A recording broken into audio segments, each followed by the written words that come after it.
Hello, hello, hello, and welcome back to another live stream. How's it going, everyone? Hope you're doing well. Happy Monday. It's Monday. Hello, angels. Welcome in. Thomas, how's it going, guys? Hope you're doing well. Wanting to watch your take on a TDS? I don't know what that is.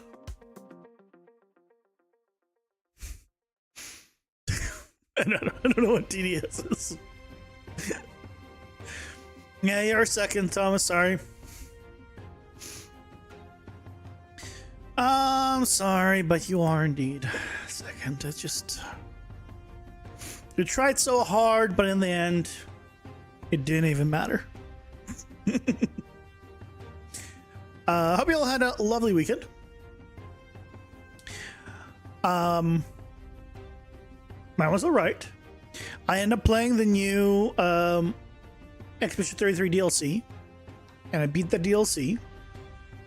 Well, I didn't finish everything in the DLC, but I beat the main section of the DLC.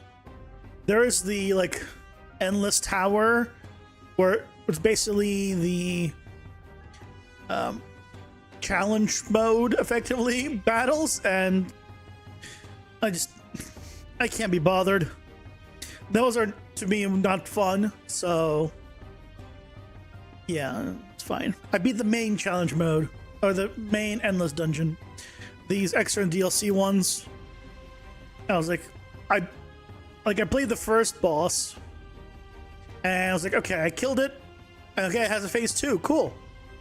And I struggled through it, and finally I beat through phase 2, and then I went to phase 3. And I found out that it just has 6 lives. And I'm like, no, I'm not willing to learn the reaction time to actually parry everything or dodge everything. So I was like, you know what? I'm good.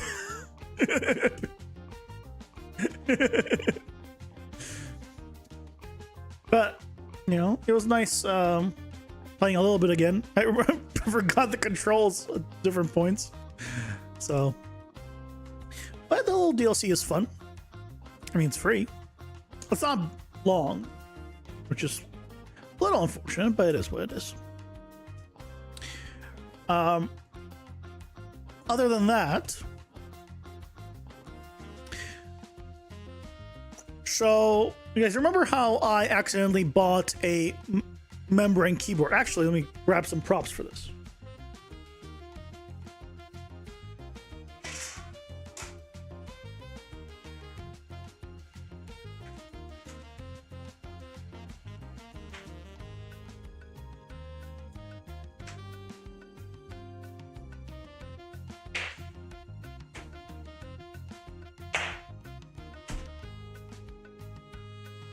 Okay. Hey, that's welcome in. How's it going? Hope you're doing well. So, my keyboard started misbehaving, and I went on Amazon, and I just went Corsair keyboard, found one that looks like mine, and I bought it. I didn't really look at much. I'm like, it's Corsair's keyboards. Little did I know that this thing would arrive, and then I would learn that Corsair sells membrane keyboards. I didn't know they sell membrane keyboards. I thought 100% of their keyboards are mechanical. So I was like, shit. This is the most silent keyboard I've ever had, but man, does it feel horrible. So I'm like, okay, you know what? Screw it. I'll have this one as a backup keyboard. Just in case, like, I need, like, to bring a keyboard along. It wasn't super expensive, like, whatever. I'll just keep this one. So then I ordered a mechanical keyboard. This one right here. Now, the note here is, I'm holding this keyboard And it's not plugged in, you might notice. Well, this is Corsair's speed keys. And I'm like, oh, speed keys should be fine. It's the same keyboard basically that I have, minus the macro keys, but I never really used them, so it's fine. So about this, and then I tried it, I clicked it, and I hate it. The Corsair speed key is like much higher pitch, and I just hate it. I don't like it at all. Like, the feeling is fine. I like the feeling, but the sound of it is bad. So then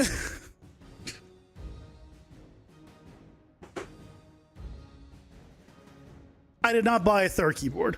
Instead, I spent multiple hours and I cleaned the shit out of my keyboard.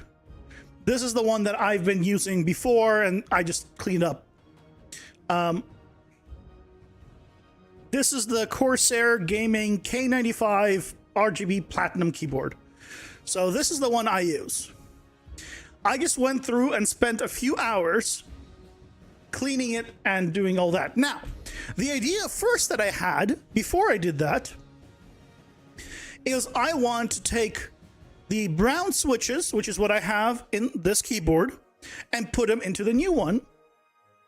I was like, because then I'll just use the same keys, but maybe I just swap the switches. And then I bought this thing to pull out the switches and the keys. And then I went to try to pull out the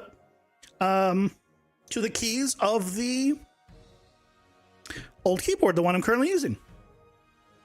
Oh, yeah, they're soldered in. Well, I'm like, shit, okay, well, fine. What if I just take the new keyboard and I remove those and I order different switches? Oh, yeah, those are soldered in too. What the fuck? So all the keyboards that basically the new keyboards I got are horrible. I guess they are now my backup keyboards if I need them, because I can't be bothered returning them. And I guess it's fine to have a backup, but yeah, the things are soldered in, but I was able to use this to remove the keys, which are, I mean, I could have done with my fingers too, which I did most of them with my fingers, and cleaned them, and keyboard's working fine, so I'm back to using my old keyboard with brown switches. So yeah, that's my keyboard story.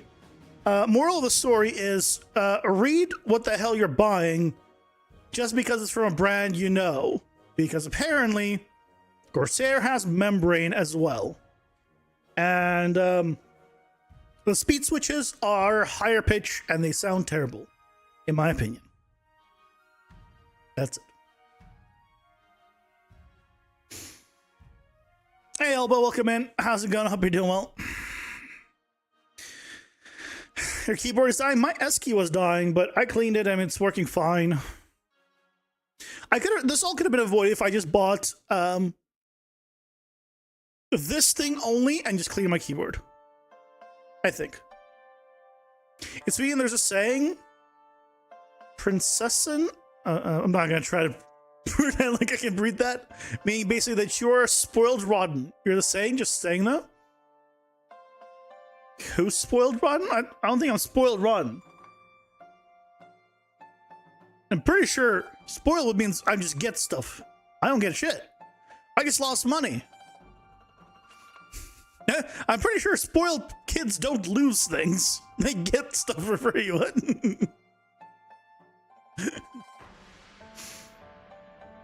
One of the pros is the fact that you can swap the switch. What the OTF? Yeah. Yep, for some reason they're soldered on. I don't know, I couldn't tell you why. So I was like, yeah, you know what? Screw it. Like, maybe I'll just, I'll keep the keyboard and I'll, buy new switches. Because, yeah, that's fine. It's not the end of the world. No. So, yeah. The problem is, like, I don't know an alternative to Corsair that, because things I want, right, from a keyboard is I want pretty lights. I'll say it. And really, I want the ability to put macros on anything. I want macros and stuff like that. So it can't be just a regular keyboard that has RGB. I want macro support. So the only ones I know are Razer and Corsair, personally. I don't like Razer. Like, I used to have Razer, but for keyboards, I've never really liked Razer. So that's why I use Corsair. But, yeah. Don't know alternative. And that nothing is good enough? Well, no, something is good enough. If I just bought what I liked and actually read, that was the whole point. That would have been good enough. If I just bought the exact same keyboard with brown switches like I currently had, I would have been fine. There's absolutely good enough. That is good. That's why I'm back to my old keyboard. That's been perfectly fine. It's just the S key started malfunctioning, but, you know, I spent the time to clean it and now it's fine. You get a sus Chinese mouse because Corsair was too damn expensive. It's actually really good. I don't want to use sus Chinese ones. Again, the problem is I want macro support. So, right? And just a regular keyboard could look nice and couldn't have like the right functionality, but I want macro support. I want to be able to set up macros. Yeah. Which you can do on Corsair. Yeah. It is what it is. Your sus Chinese mouse has 12 side buttons besides all the regular ones? Nice. Yeah, that's mine does too. I use the Corsair Scimitar. I have a Corsair keyboard, a Corsair mouse, and Corsair PC. I should point out. They should sponsor me. Send me shit. I'm already using all their crap.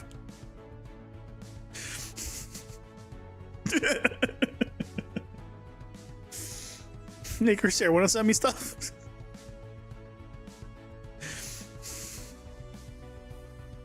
Hope they're all sold. I was gonna say they all are soldered.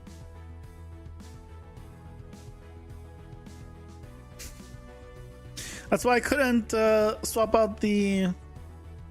That's why I couldn't swap them out. That is what it is. Yeah, that was me this weekend. I lost thousands of dollars, and I had to deal with this keyboard nonsense. What a great weekend!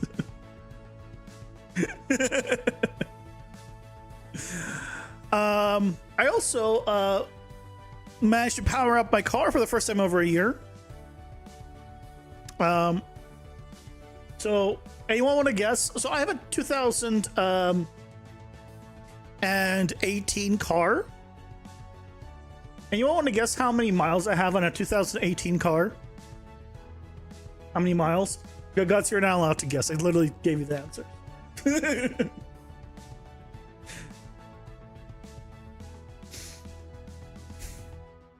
Anyone want to guess? How many miles a 7-year-old car has?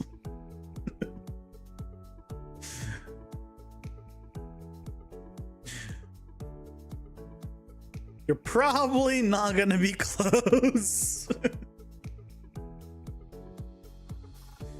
Why is the button not working? Why is it like this? Is it like this?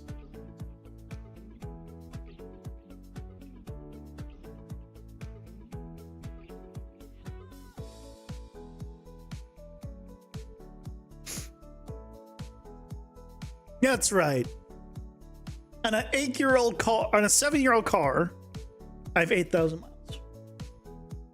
Keeping in mind that I drove this car to and from Los Angeles to the Bay Area, which is like a 7-8 hour drive multiple times in both directions, and I drove it all the way from California to Canada. And this is the mileage on it. So what I'm saying is I don't drive a lot. So it's literally the first time I saw the dashboard in over a year. I'm pretty sure I need a new battery because it wouldn't even jumpstart the car. But I kind of expected that. Hey, Blue Seeker, welcome in. How's it going? Hope you're doing well. Vintage single owner car driven by a little old lady on Sunday only kind of car. No, a little old lady that drives it on Sundays only will have more miles than me. Wait, was it a fun trip? Car trip in US sounds fun? No, it was just to go home, see family and back. If you drive in California, there's something to see. The trip from California up to Canada was pretty nice around Oregon. Oregon was like really pretty. Like some of the views around the Oregon thing, I don't remember if it was the start of Oregon in California or Oregon to Washington, but one of those areas was like super pretty. It's either I-5 or the coast I-5. I mean, I don't take anything these days. I'm not even in California. But yeah, back then, yeah, of course. Whatever the fastest route would be. I'm not taking any scenic routes. Give me whatever is the fastest and the easiest. Screw that. I'm not a scenic route kind of guy. I'd rather get to my destination quicker than slower. Saw a video where you get a train. California travels 3 days and arrive in Philadelphia. Looks so fun. That sounds horrible. I'd rather just fly to Philadelphia and not waste 3 days on a train and spend 3 days in Philadelphia. Speaking of travel, though, I'm actually flying first class back home to see my family. I know. Baller over here. Bought a first class ticket to fly there and back. It was surprisingly less than $200 extra. It was literally less than 200 Canadian dollars to upgrade to business class. And I was like, you know what? For less than $200, I was like, you know what? I'm never gonna fly long distance first class. This is like a 3-hour flight. This is like super short, so I'm like, you know what? Let's experience it. Let's see what it's like. Thank you, all the Patreon. No, I haven't withdrawn a single dollar from Patreon. Not a single dollar has been withdrawn yet. It's still all in Patreon's hands. I'm just waiting for it to be enough to actually hire someone, and then I'll withdraw it and do whatever needs to be done. But yeah, I haven't withdrawn a single dollar yet. So it was like 180 or something Canadian to upgrade from economy to business. Like, yeah, let's do it. So yeah.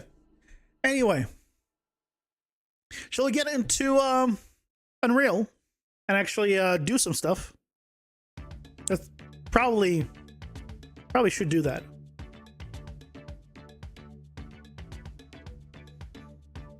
When you have enough money, you'll have to... When I have enough money, you'll have the skills to do the work. You'll take that money eventually. There's the problem with that statement, Kaguts. You say, when I have enough money. Enough money for what? Because enough money is relative. Enough money to be able to... What? To, like, not have to work another day in my life? Because that'll be a long time. Enough money to also buy a submarine that we were looking at before for millions of dollars. Enough money to buy a rocket ship. I mean, I'm just saying, enough money for what? Do you have a good spot to get free icons from? Yeah, just search for game icons. To get a nice set, or to use AF, just use game icons. It's free. Game-icons.net or something like that.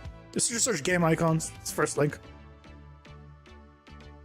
Enough money on Patreon for the do the game stuff? I mean, that I can already hire someone to do a character. I should have enough for a character, but I don't have enough for like cards.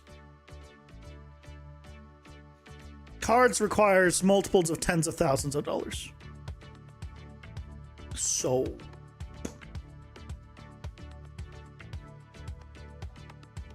no? What do you mean no? Hello, yes, welcome in. This Unity? No, it's Unreal. Wait until you have the skill and you'll do it. Well, get the skill quickly.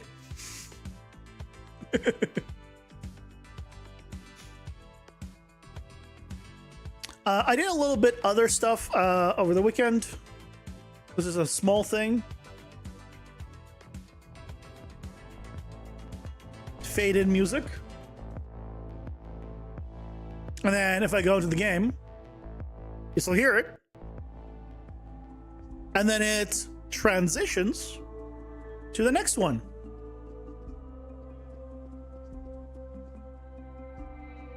Still hear it.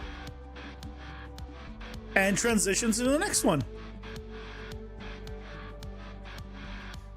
So I set up a music transition system.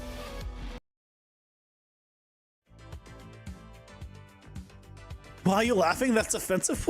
What's offensive? The hell are you talking about?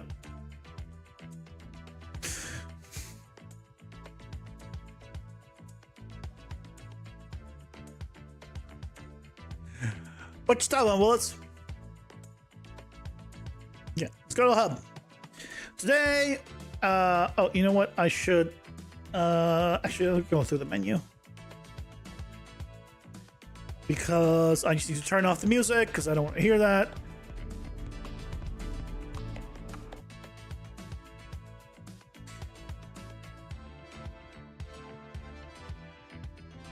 And let's go back to the hub. You're laughing at me because I said I'll develop the skills needed. What the hell did I laugh at you? What? I think you're taking things out of context as usual. Don't point at laugh at you.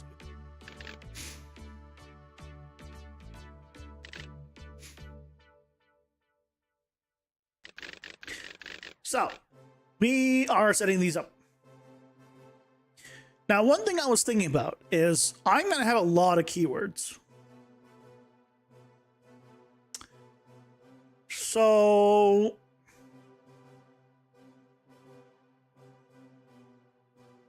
I don't know what the best way of doing this, because if I'm going to have... Oh, I just realized I have curses here. I don't want curses here.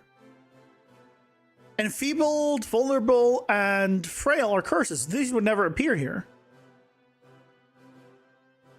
Right. So in fact, you know, I shouldn't have that many keywords. And if I have too many, then we'll modify things. Wait until you're medicated, just you wait. And then what?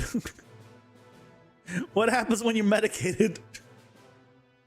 What? Should I be concerned?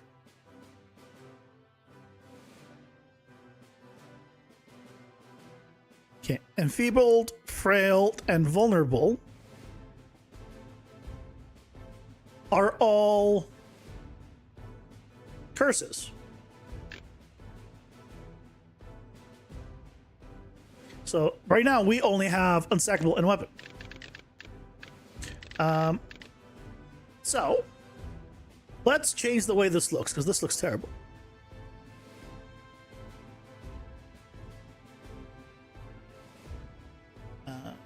You. This was you.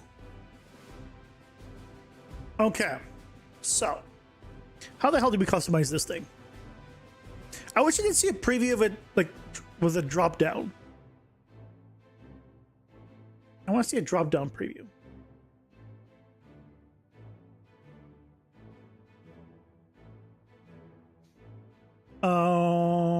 How do I inactive brush, inactive hovered brush, parent row background brush? What is the one that there's so many blue ones. I don't even know what they're doing. Inactive highlight brush, scroll bar style. Yeah, well, it's not scroll bar style. I can close that. Font and close. So it's something here. Okay. Is it the inactive highlighted brush? Or figure out what is what.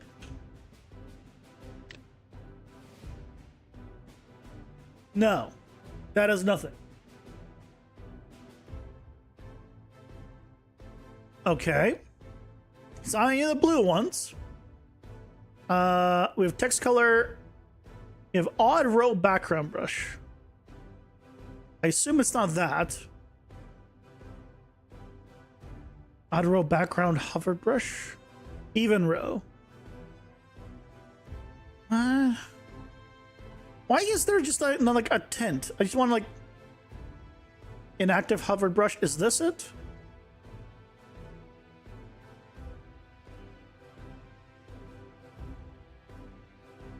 I just want to know what the colors are. No. See, I just want to chase this dark gray. This looks terrible. Why is that the default? It's not this. Is it this?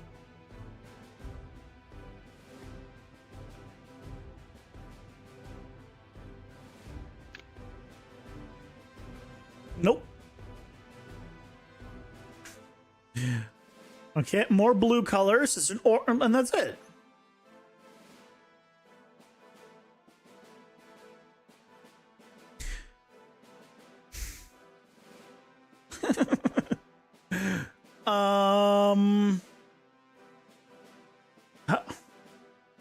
Okay, so it's not this inactive. It's not this. It's not the blues, right? We know it's not the blues. What else do we have? This. It doesn't look dark enough to be the right thing, but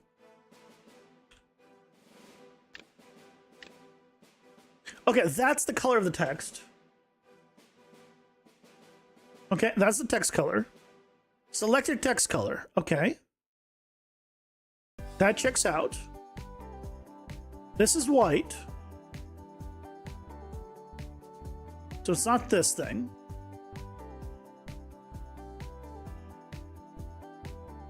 Background hovered brush. I don't think it's any of these. I don't know what it means to be a background of anything. Oh, it is the red. That is the red. But why is it so dark?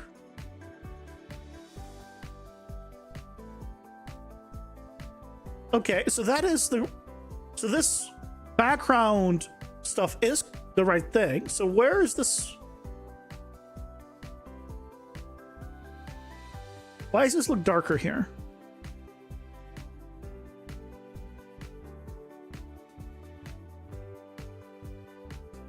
Oh, hold on. Is it because there's alpha?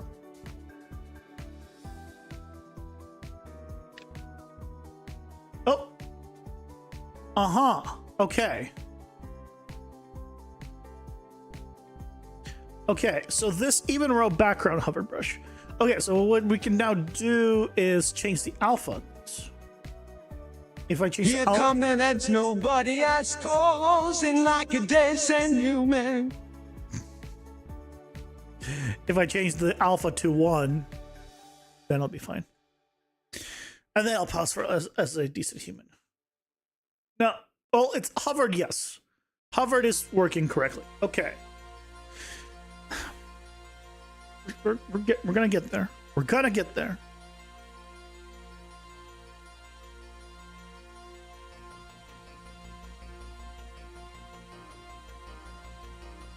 So I don't know why it has a split between evens and odds. But we'll get there. We'll get there. What I think I want is maybe should it be the same color? I don't know. We'll figure it out.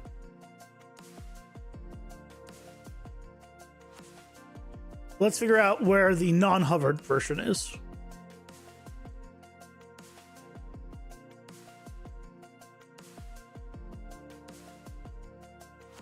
So I don't know why it does it through alpha.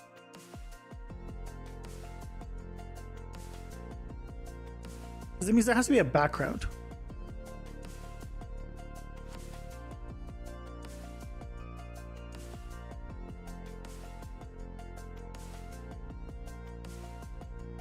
So where else is there an alpha here?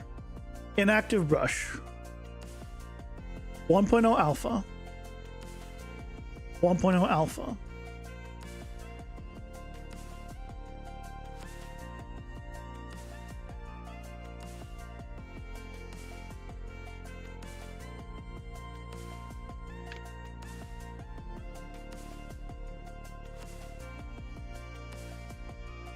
Not that.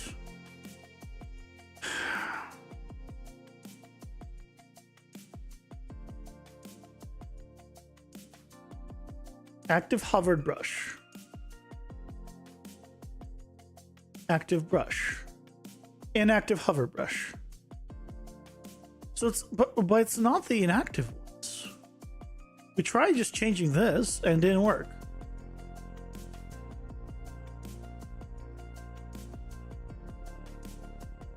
I don't understand this thing. Hey Storm, welcome in. How's it going? Hope you're doing well. This combo box styling is horrible.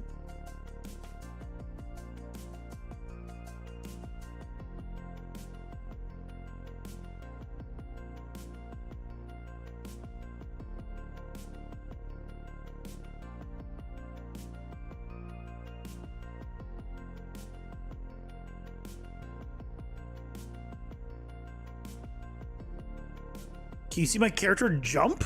No, because my character can't jump.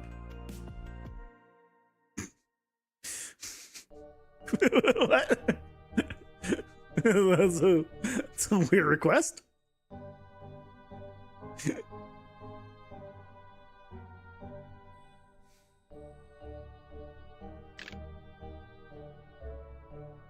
Why is it dark?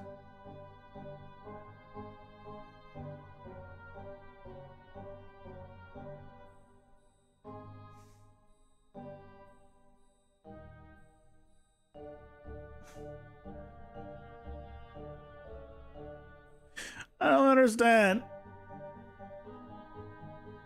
It's not font. Foreground color. What is this? What? What is this foreground color?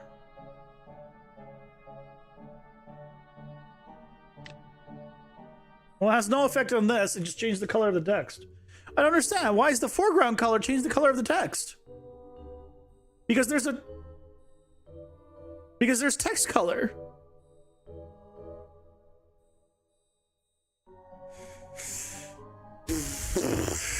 It's just Is there no? There's no other combo boxes, right? Because there's this.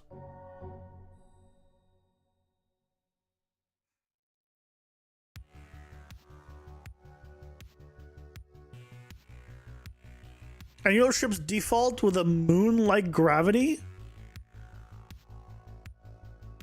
Not really.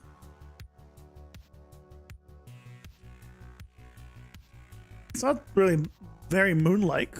Gravity is set properly. The mass on the character, I think, might be wrong. But the gravity value is correct.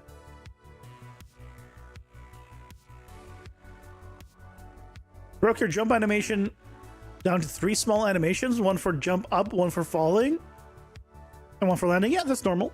Yep.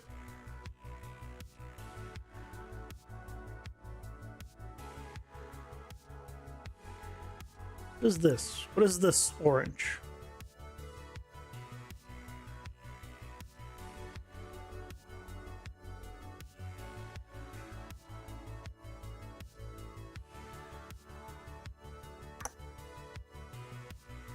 How do we do this? You know what? Because I don't know the answer to this.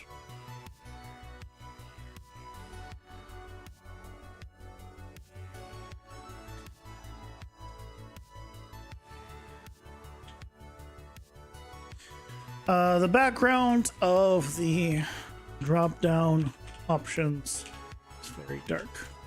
I can't find the setting to adjust to make the background not dark. What option is that?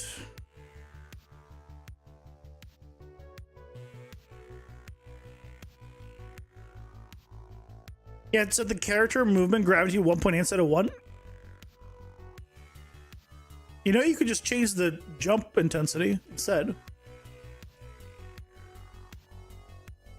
Also, like, that's also an option.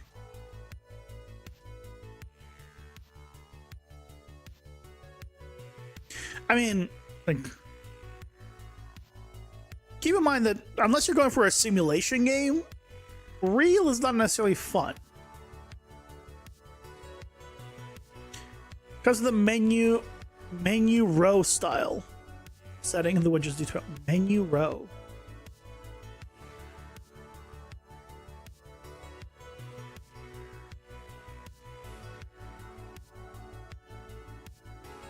What is this? Was this? What is this section here? That I'm just noticing. I did upgrade to 5.7. But what do you mean add component? Mouse hover component. Navigation UI component. Scale box component and size box component.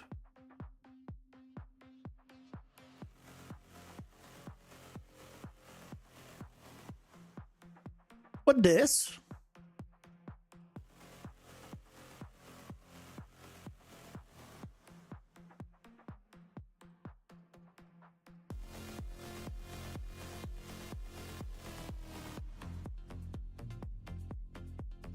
No, there's no menu row tint.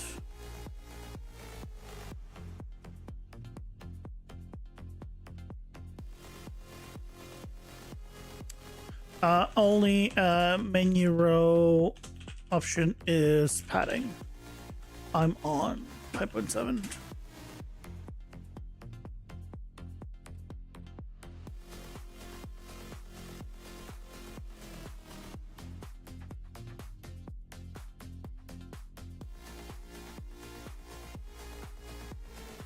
Use the drop-down list enables table row style, referred to as item style. Is it directly editable? Wait, what? The dark background of the drop-down is no limitation from the default slate menu styling. Use the on-generated widget for custom, what? Create a new user widget. Add a border. Am I just going to have to make my own drop-down system? Do I have to just make my own setup here? I can't use...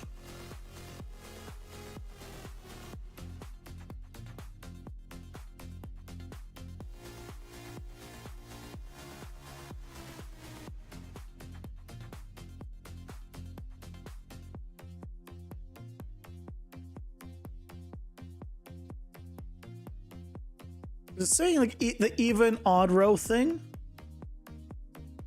But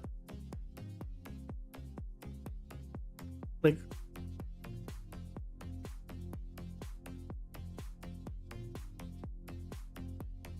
this is all the settings I have for even, these two.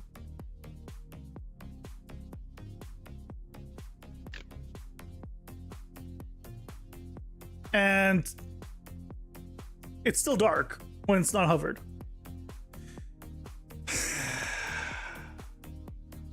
I have to make my own setup, huh? Well, my own setup would be a pain in the ass.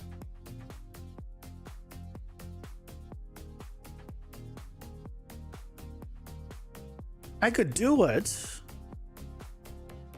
but it feels like it's a pain in the ass. You know what you've been working on Discord Jones? 30-second video. I'll check it out when I get a moment. Clip of a song so YouTube doesn't care about copyright stuff on it, they say? Well, you'd be surprised.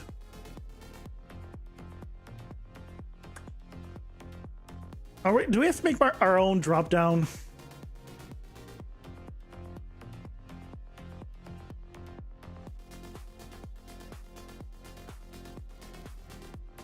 Does Common UI have something that I don't know about for drop downs? Widget carousel. It's like a tab control but without tabs. More one widget is visible at a time.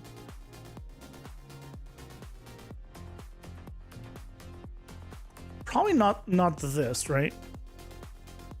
Yeah, this just shows different widgets. This wouldn't.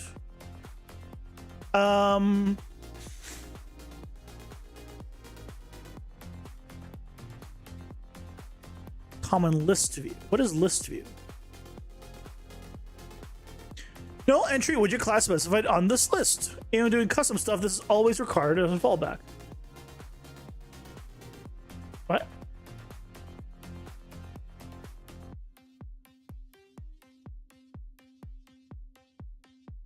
What?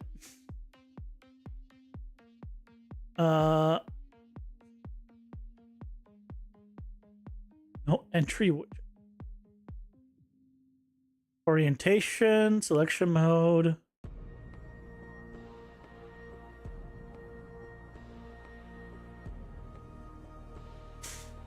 Oh, entry widget class.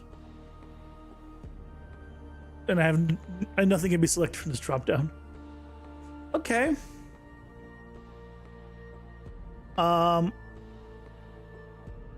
Okay, don't want that.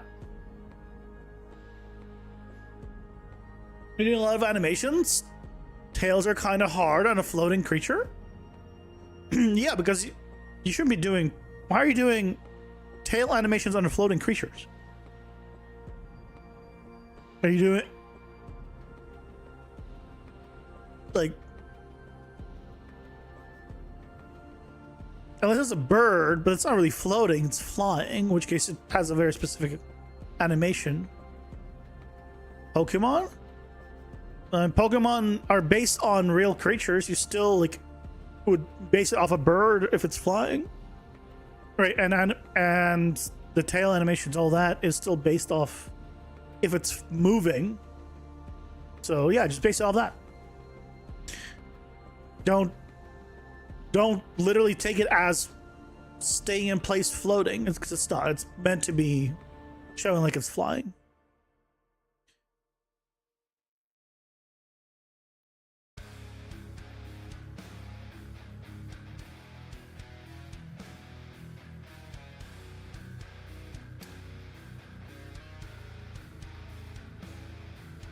Common Tilewood tree view. What is this tree view? Oh, this thing again. Oh. What about the regular one? What is this entry widget class? God damn it. Okay, well, are we... I have to make my own drop down, huh?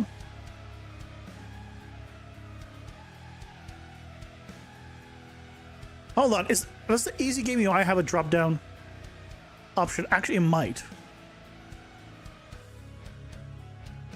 Well,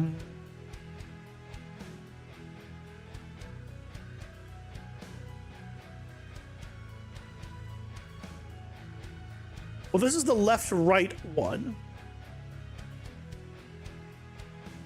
I could use these, though.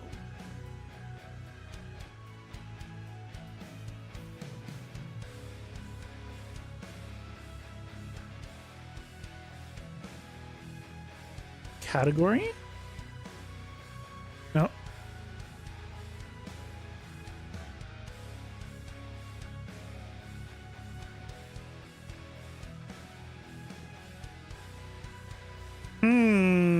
We could use the same ones as the options. But probably not the best idea.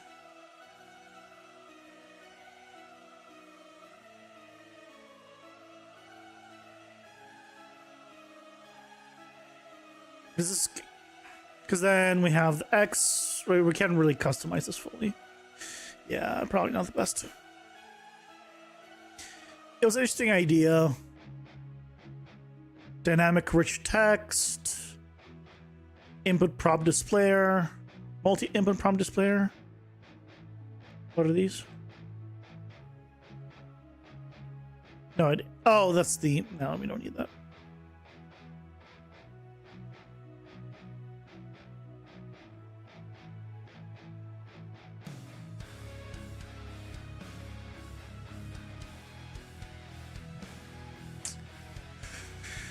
Nope. Okay, so we have to make our own. If we want to make this work the way we want, we have to make our own. Mewtwo floats up and down, has a long tail and a heavy end. You know, you can just...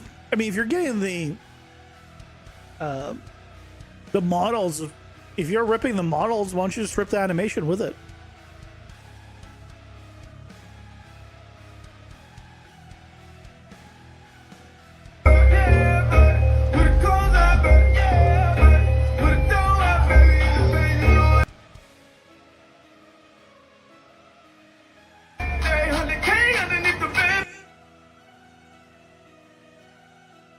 Okay, I see they're bobbing up and down. Yeah.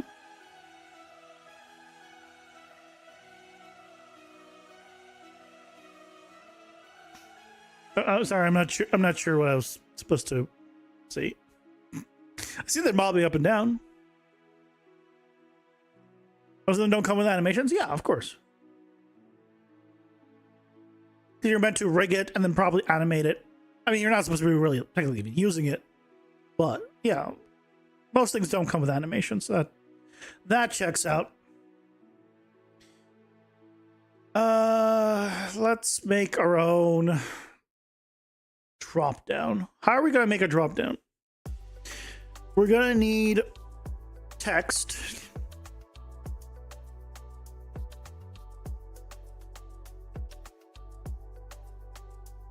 It's a whole thing.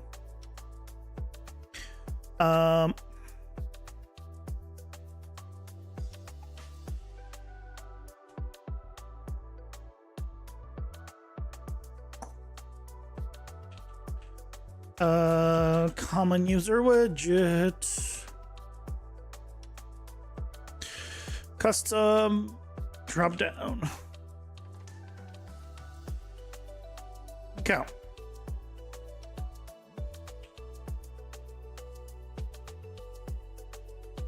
Start with you.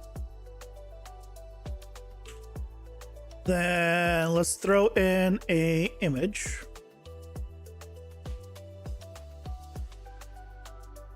And let's throw in text.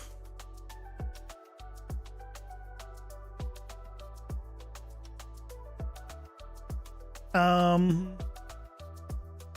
I put it under the image? No. Okay.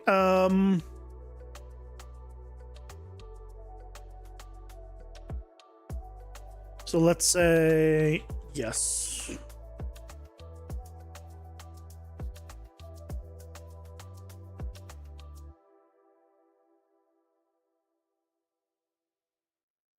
Okay, we'll start with yes. We'll make this also compass the entire thing. Probably should wrap with a size box. Actually, let's go back to the lazy image or the text box. What is the? Let's try this component, size box component. Uses experimental class size box component. And now what? Oh, now I can change the width here.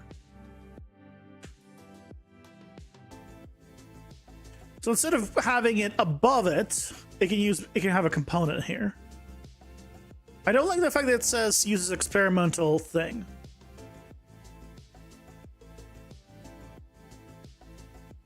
I think I'm not gonna use it. I'm gonna have this be this. Because I don't know how I can override it easily. Which begs the question of, can I collapse this section? It's just a waste of space now.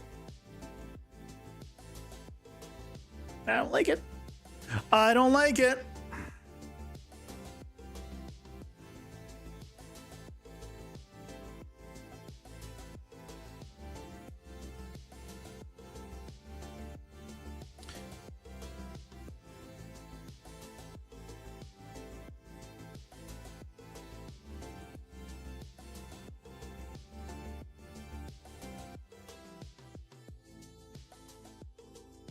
Okay, let's make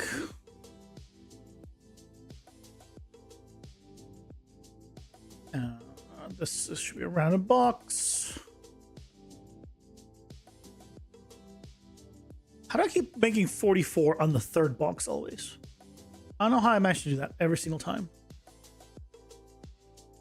Okay, so we can do this. Then we can do an outline just for now.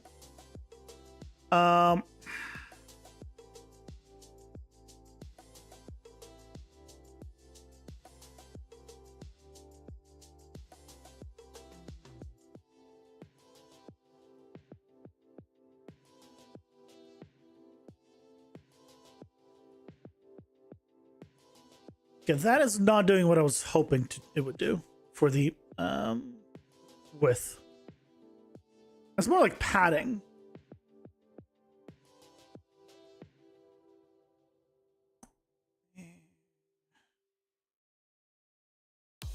Okay, in that case, we set that back. Let's make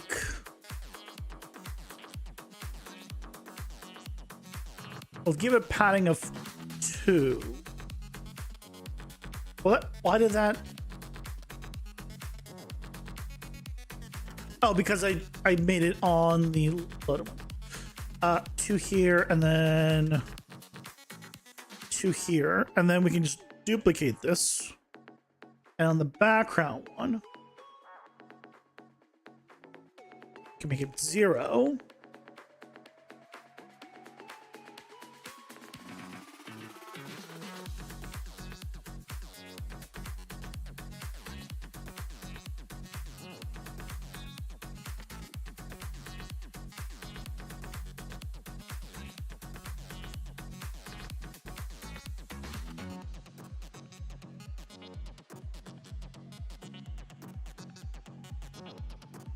Hey Leo, welcome in. How's it going? Hope you're doing well.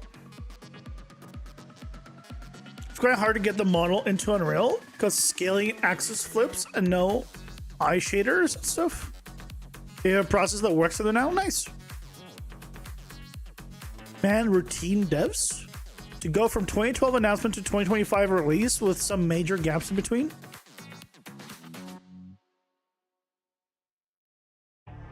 What? I think I missed something. What UI are we doing today?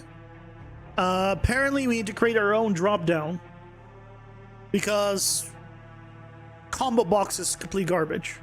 So we have to make our own custom drop down. Yay.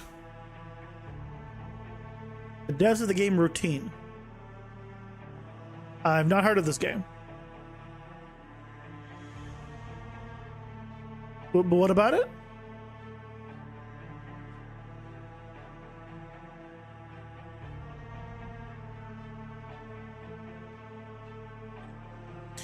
Let's put a button on top of everything.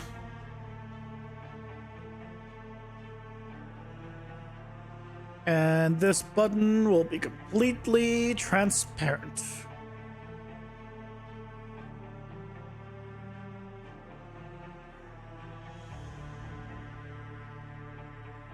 Actually, we can make, because we'll change the colors of everything else. We're just basically using it for things. No, it should be probably should be focusable. Yeah, it should be focusable. Horror game that got announced all the way back in 2012 was developed in limbo for a while, made by a small team of 3 people. Oh, nice. Why is Combo Garbo now? I've never heard of Combo Button. It's this. It's this. I cannot change the color of this. See how it's so dark you cannot even read these two? I can't change the color of that. I went through all the options. I can't find a way of changing the color or making it look different or anything. This, I can change this hover. I made it white on hover, but like I can't read these options. And no matter what option I changed, I couldn't find one that changes this. Even AI, I was like, yeah, just make your own, basically. So here I am making my own. Probably shouldn't be using rich text, I'll be honest. Let's do a regular text. Easier to control.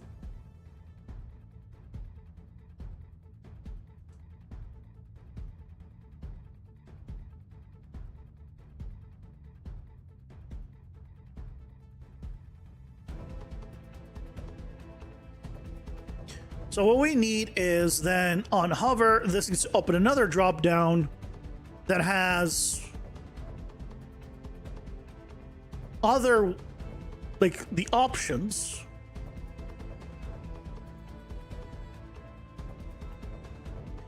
And based on which option you choose, it needs to then replace this text.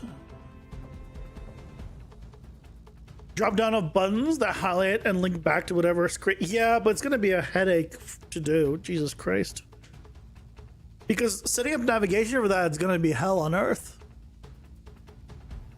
I'm going to do it, but I don't look forward to setting up the controller navigations for that. I'm telling you now, like, just it's gonna be painful.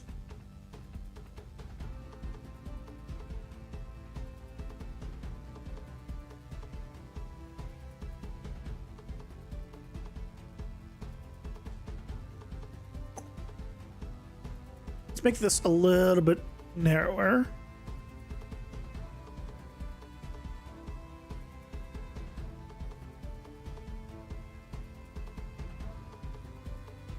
That's better.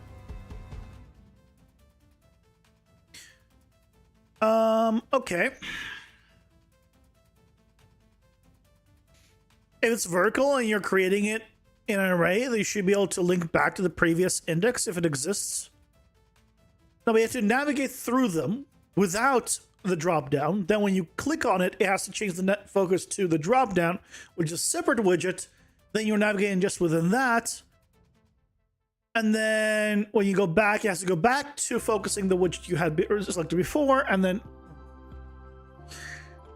like, I know how to do it, but with Unreal's focus system and having then also that all of the controls that I've been adding to everything else now have to be inside of all of those the prophecy widgets. Foretold an unskippable evil. Today, we freeze the prophecy. It's yeah, I don't look forward to it at all.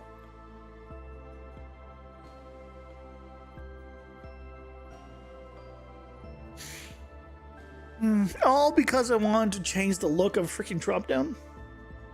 You'd think there'd be like a drop down built in. Like, just I want to drop down, then customize it, change the colors of it, maybe put a background image per thing or what, you know, whatever I want.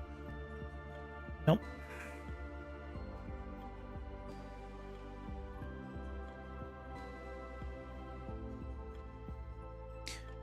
No such luck.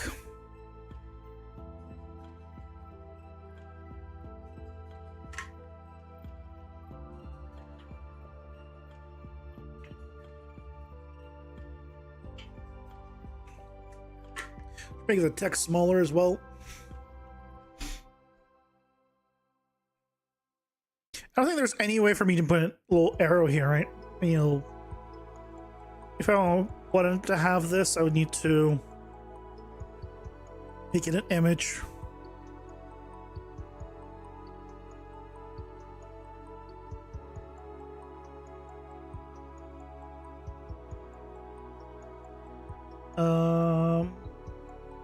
Where is the size of the text? There's font.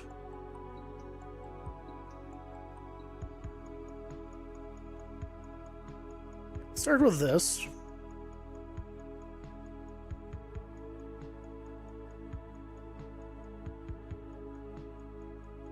That's better. I guess the default should be any, actually.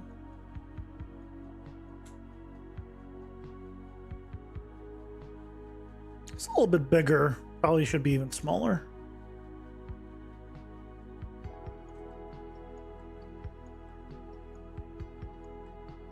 That's about right. Okay. Now...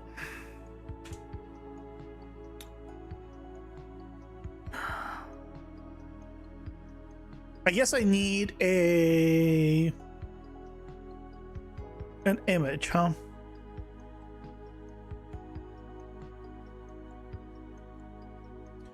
There's no real alternative here. I can wrap this with a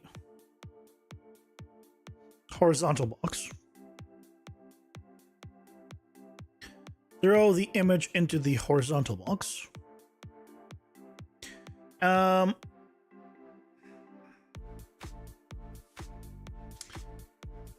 And we need a little arrow.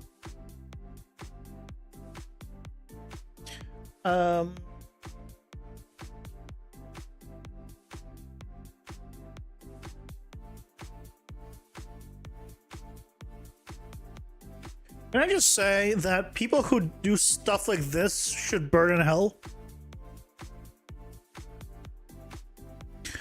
When you put what looks like the checkerboard of an alpha, but it's actually a JPEG, I hope there's a special place in hell for people like you. Just, I do.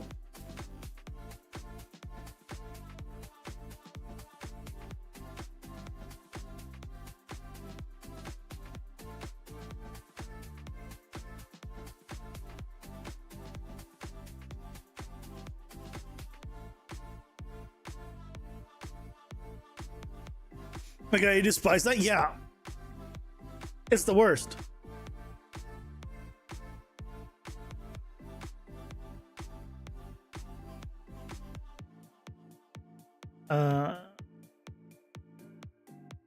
This.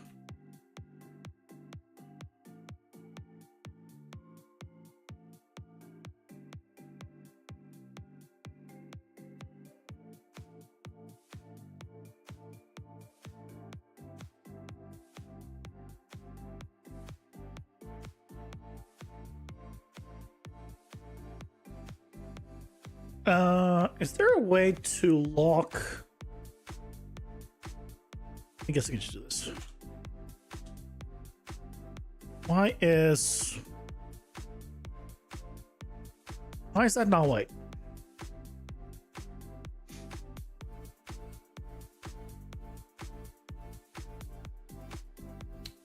Oh, the crop is up there.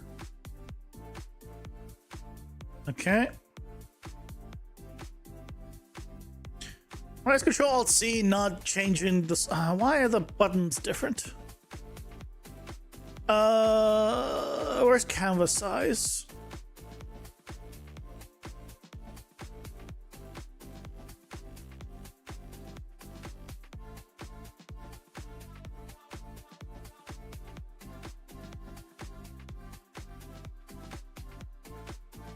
Did they change this? I mean, obviously they changed it with this version, but where do I change the size of the canvas? Control Alt I resize document works, but I want to change the size of the canvas without scaling it because this, right? Also, right? Because if I do this, right, it just changes the entire thing.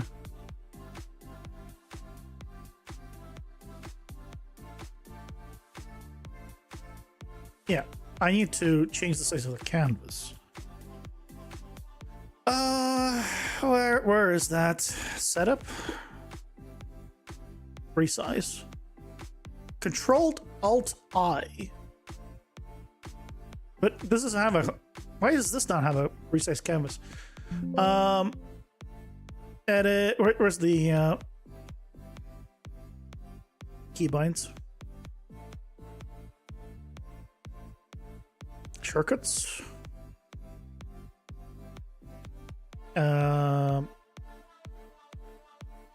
How do I search this?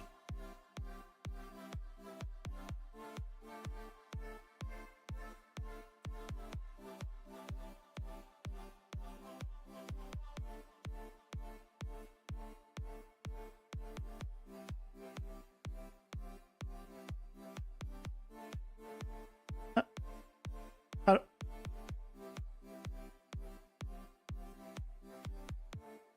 Setup, document setup, resize. Oh, this one. Ah, okay. This should also default to pixels. But let's just do this. What? Turn this off. Pixels. 400. This resize. Okay. And then resize here to 512. Actually resize to like 500. And then we'll just do a little bit of padding because I prefer that.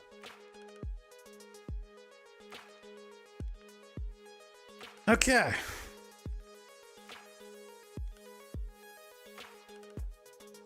That plus people who make vectors, but it's a goddamn JPEG inside of an AI file, you're like, piss off. Thankfully with this program you can convert back to a vector, but that's still not as good as just having the vector.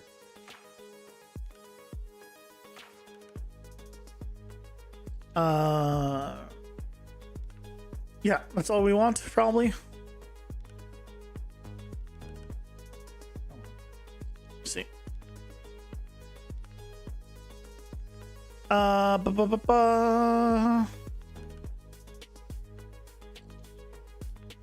That's fine.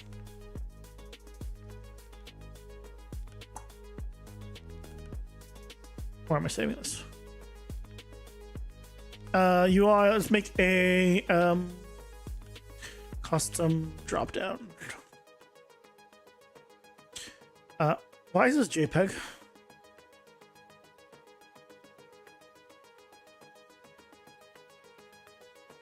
I clicked PNG. Oh, did I click here? This isn't good enough. You click in here as well.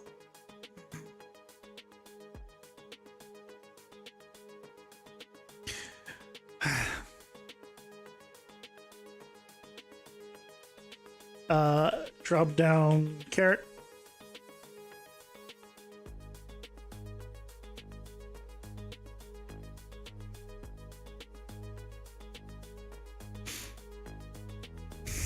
It's a Monday, guys. It's Monday. It feels like a Monday. It is a Monday. I don't like Mondays.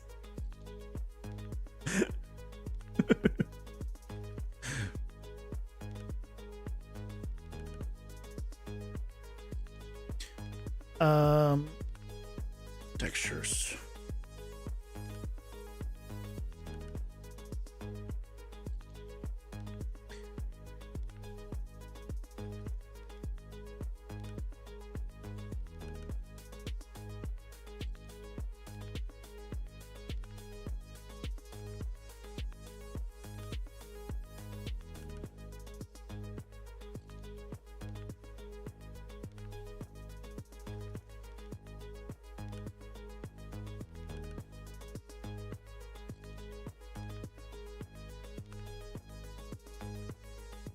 It's fine being white, I guess.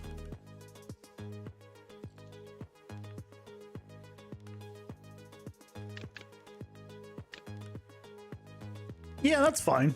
You can see that. And the only thing I wanted any bigger. Welcome back, Guts. You missed everything.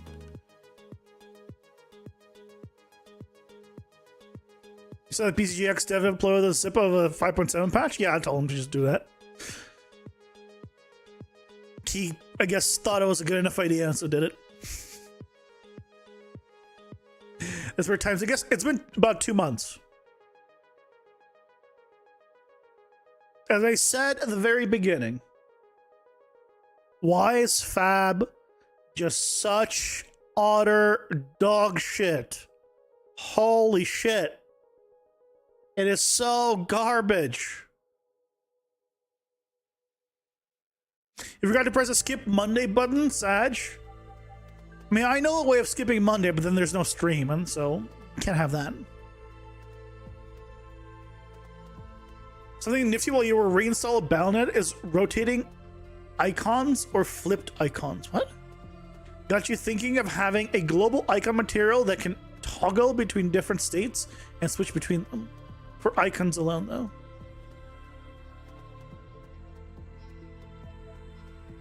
Do it. Yep, why not?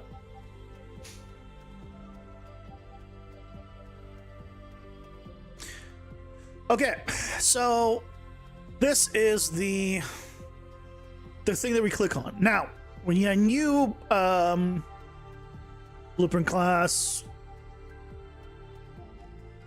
this is going to be the actual drop down.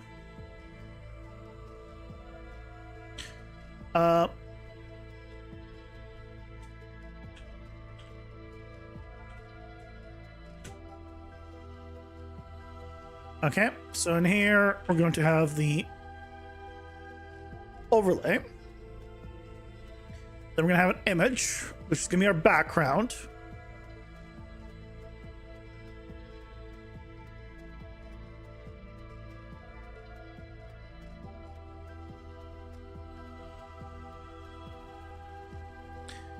Okay, and then in here, we're going to need all vertical box. So we're going to have a few options here.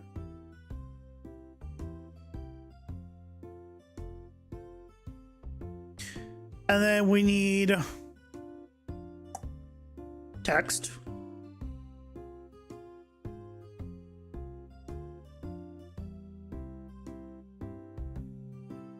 Not text box, the text.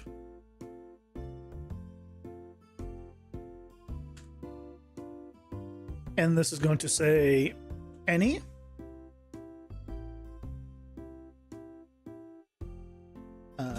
Yes. No. And actually, all of these need buttons. So all of these need to be wrapped with an overlay.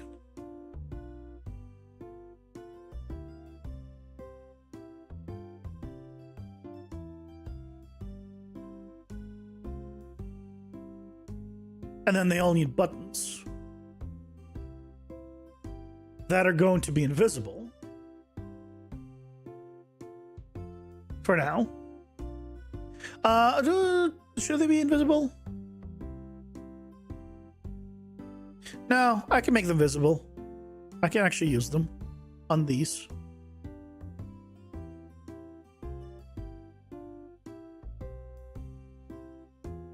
And then this overlay needs to be wrapped with a size box.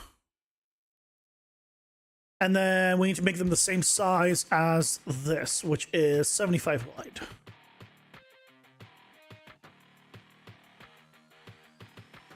And ideally around the same height, but that doesn't really matter.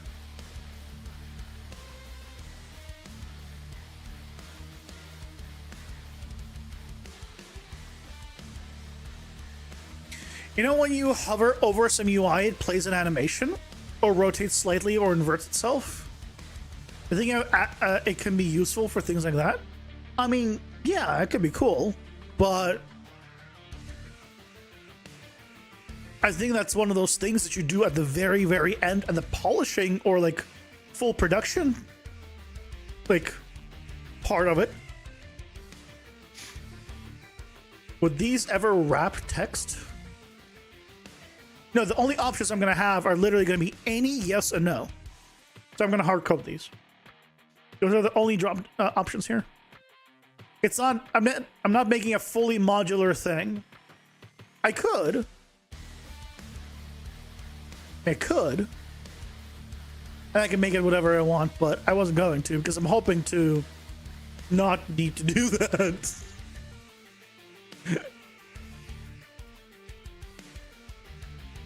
Oh, actually, no, I will put the button on top and make it invisible because I'm gonna, I want to use images as the, like hover and all that.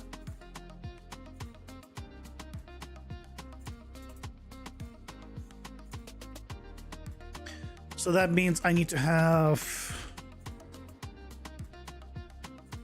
an image here.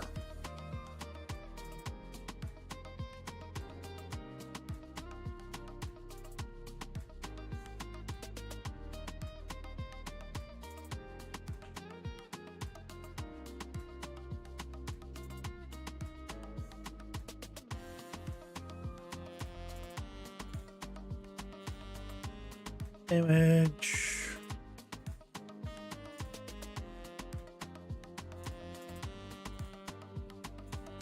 One background brush. No. Brown box. Okay, so I want. Well, actually, no. I don't want this. I don't want this because the butt needs to be full. I don't want the round corners. I mean, yeah, I just want it to be an image. Okay, you know what? And then we will use the button. We'll use the button. I can put the images on the button. It's fine. We'll turn off the rounded corners. Let's make this a box.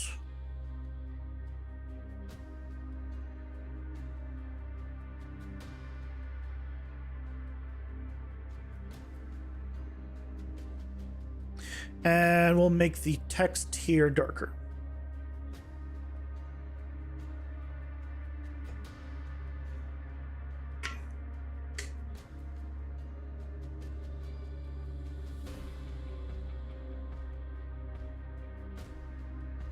You came back and you think you still stuck at that, but actually your phone paused the stream, and when you go back, you continue when you stopped. See, we're in the past. But in a sense, I'm still on that. Right? In a sense.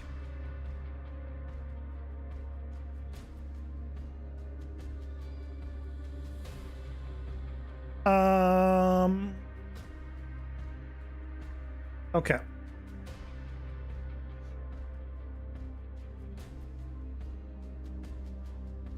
Trying to think. What's the best? Yeah, let's change the text color.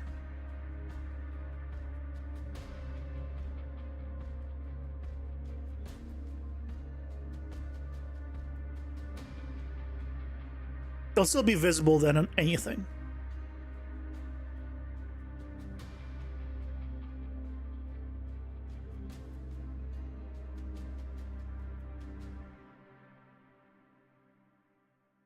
Yes. No. Is there, out of curiosity, is there a way of, oh, it's this the button. I was gonna say, is there a way to turn off the lines? Yep. That's how you do it. This is what it's gonna look like, and when you hover over it, right, it'll here. Good.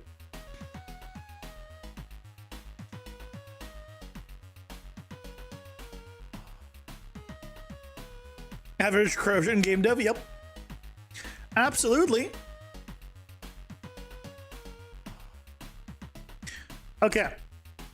So then, here, we need to do a what's it called? What's the thing called when you open up the other sections? I can never remember what it's called.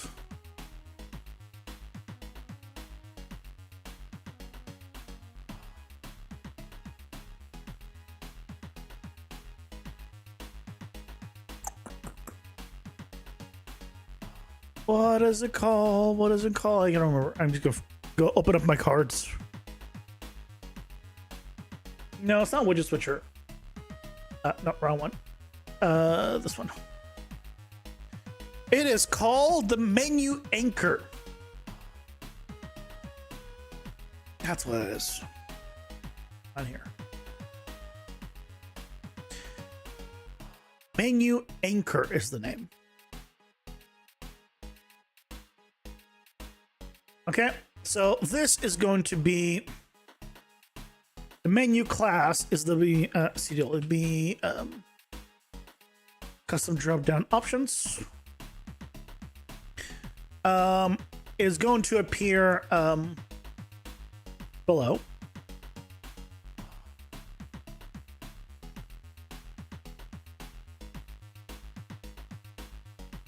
Fit in window. Okay, we can try this. So let's turn on this. Then we need to make sure the button is enabled. So on clicked.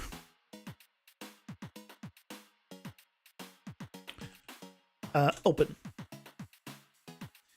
We can tell it immediately to focus the menu, which is kind of nice if that works.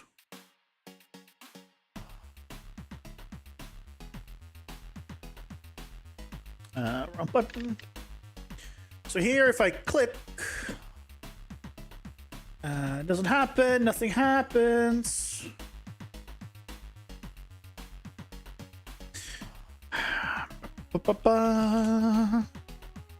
On button clicked. Why you not?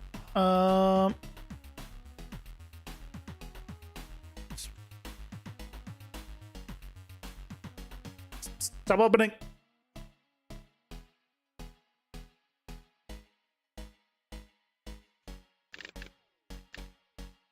There we go.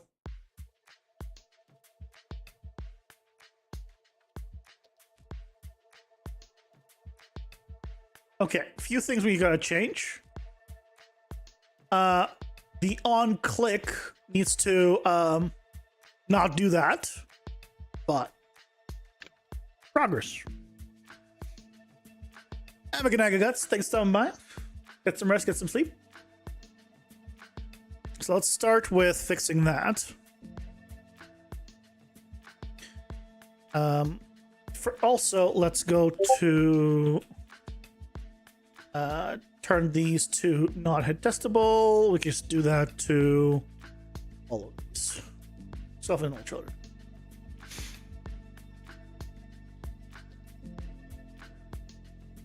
Okay. I guess we can do it on the size box. It's fine.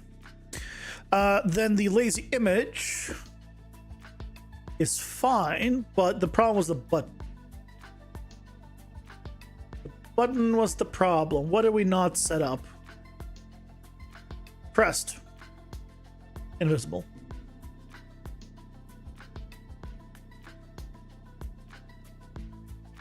Oh, and then go back to this guy, and then text. Visibility, not hit testable, please.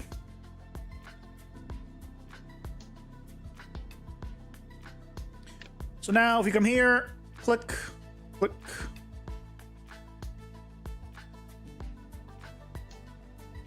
And clicking away closes it, which is great automatically. We need to make it so if you click on it again, it will close it. So let's actually make that a toggle.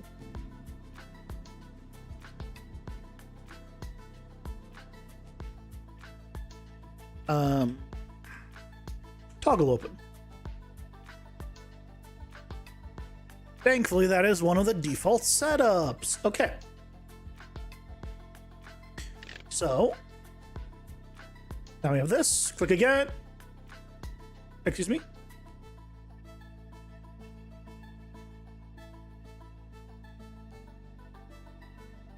Why is this not toggling?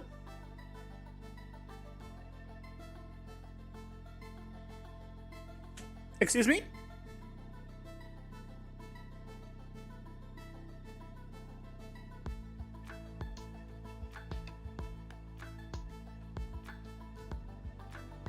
What? I said toggle.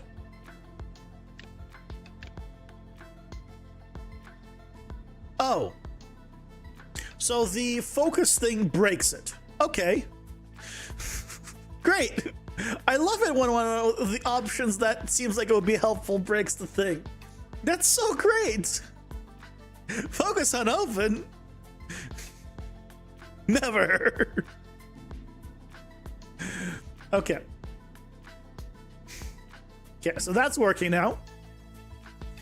So what I need to do though is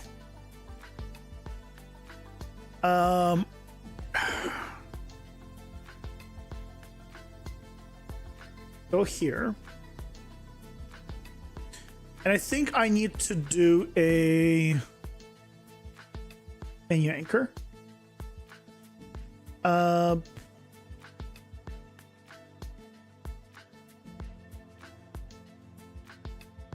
Is it get menu context?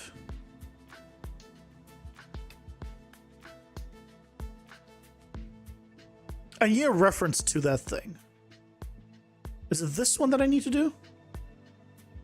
Right, because right now I think this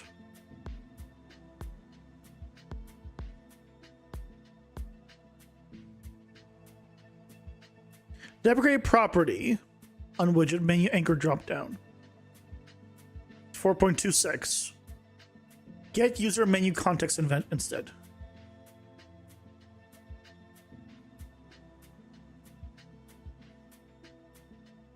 Okay, sure. I'll use the other one.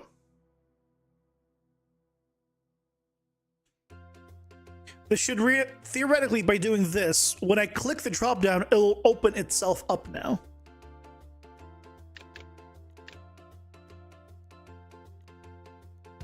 Okay, it's really not happy about that. I think it's making an infinite loop. Let's, yeah, it's really didn't like that. Damn it. I should have made an infinite loop, but I did.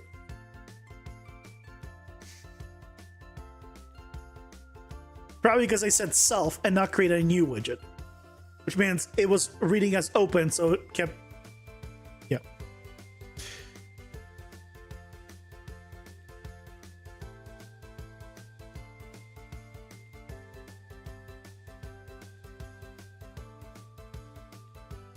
Go back here. We love infinite loops. Yay, infinite loops. What you're supposed to do here is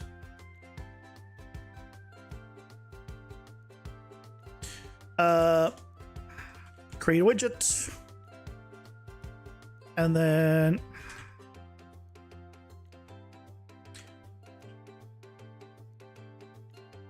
You call me a nobody asker, posing like a decent human. you have to experiment with anchored menu. Anchored menu is great. It basically is a drop down. As in, like, not a drop. It is. You put a widget on top of another widget. We're just using that, and you can open and close it, and you can make it always fit inside the screen. It's just one of the options. It's great.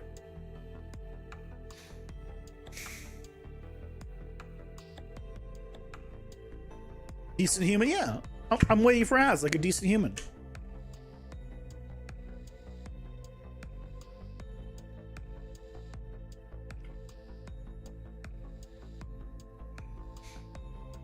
He didn't say, I am a decent human. This is like a decent human.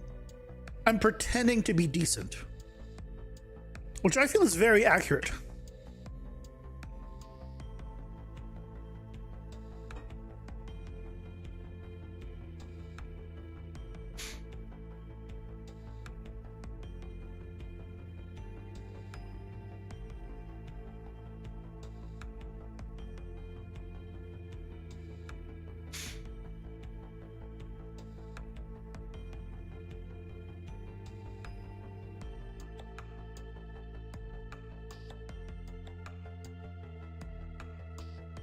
Okay, let's see.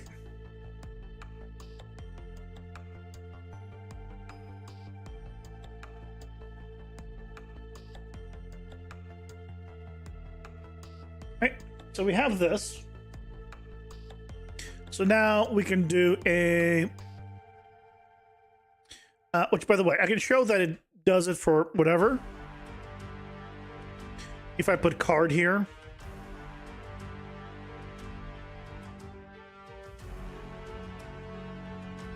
See? So basically I'm overwriting the drop down with this. So the reason I'm doing that is so I can have a reference to it. This is the drop down option.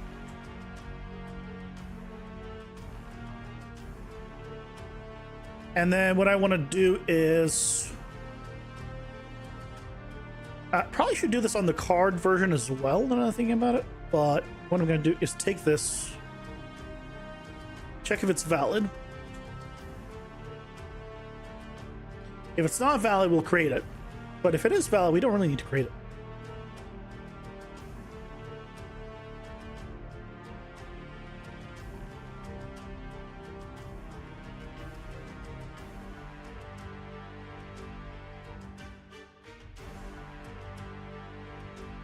Okay.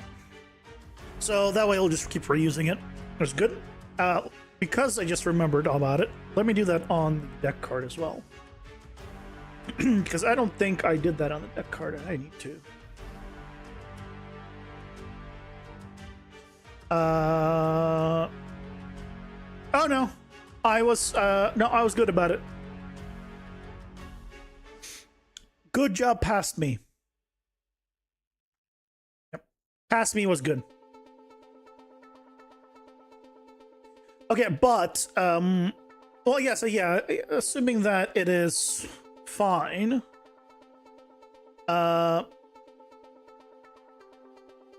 let's do this. In fact, past me just did it better.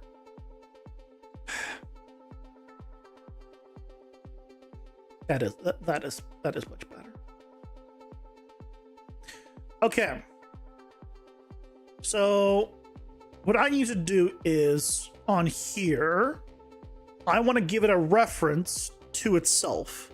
So I need here a new variable. This is going to be our owning.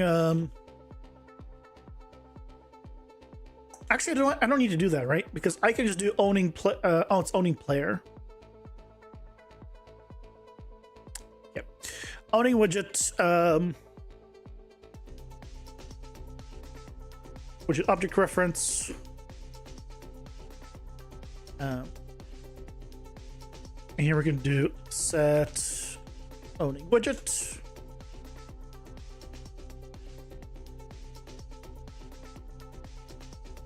Self. Just set that.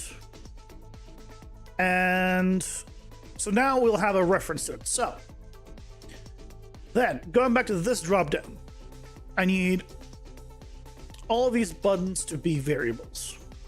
So this is going to be button any, button yes, and button no.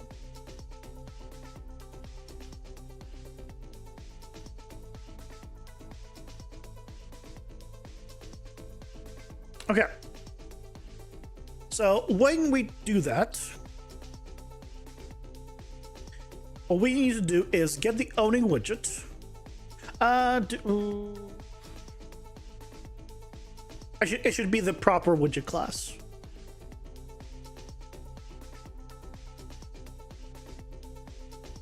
it'll make my life a lot easier. Plus, it should just always be tied to it anyway, so it should be fine.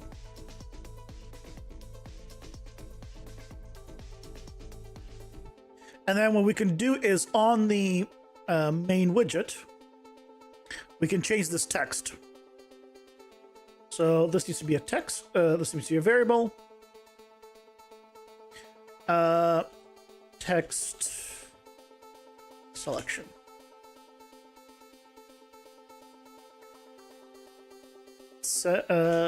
Get text selection. Set text.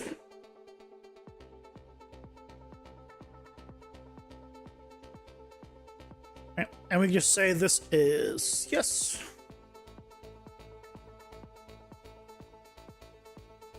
No. And any.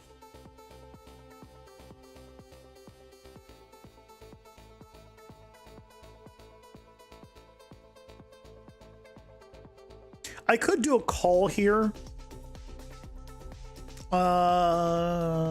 And bind to it, but it doesn't matter. You hold Alt and left click to cut connections? Yeah. Yeah. Yeah. I do it all the time. It draws a dotted line?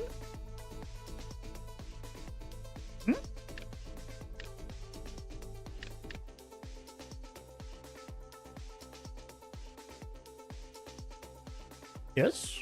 No. Yeah, that works. So now it changes the text.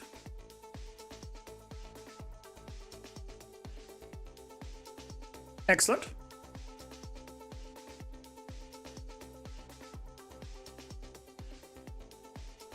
Do not alt click, alt drag left click.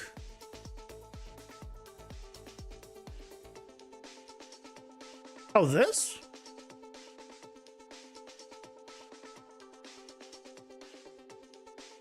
I don't know. I don't really use it. I've never, I guess, even thought about cutting multiple at once. So I have no idea. Yeah, I've never even tried.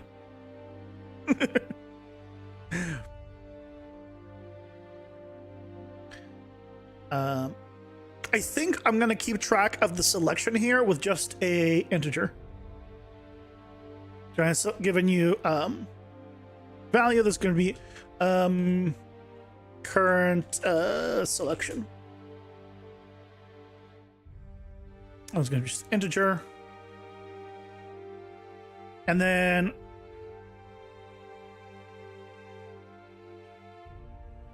oops. Set current selection here. Make this a little nicer.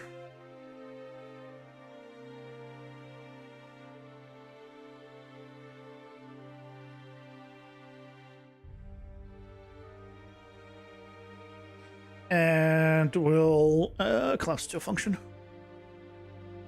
Set owner or set drop down value. So drop down option.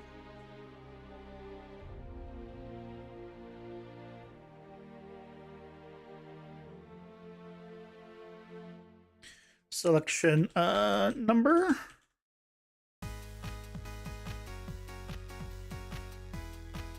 Text.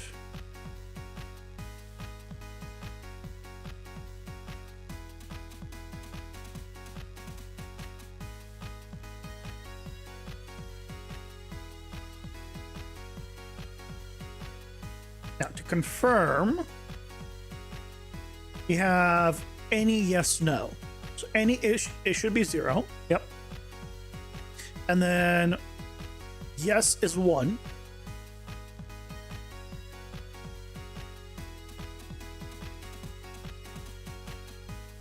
And no is 2.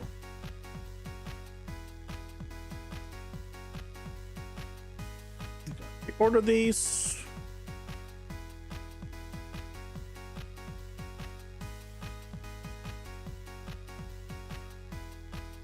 Okay.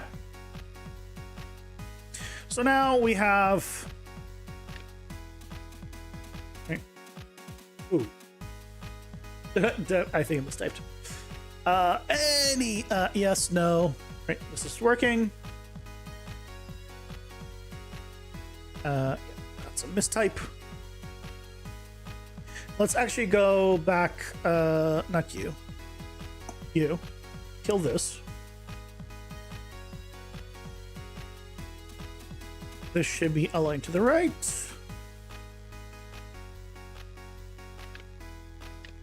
Of course, we have this problem again. Phil. Padding from the right. Let's do 10.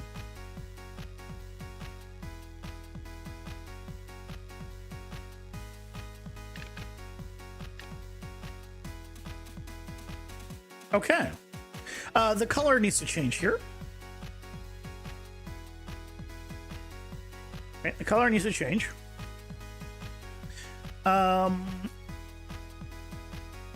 Let's make a outline for this. I think is the main thing we need here.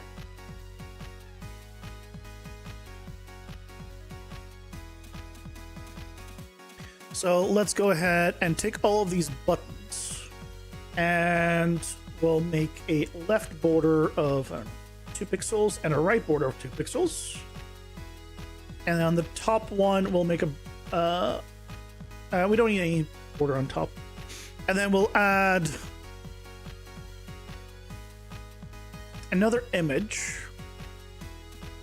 on the bottom. All the way across. Say 2 pixels high. I need it to be 2 pixels lower. Can I... How do I push it down? Is it as... Okay, so I need to do... Like, actually set it.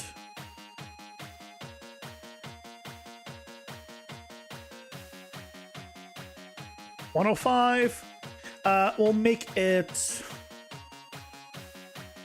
make it black for now. Let's make it.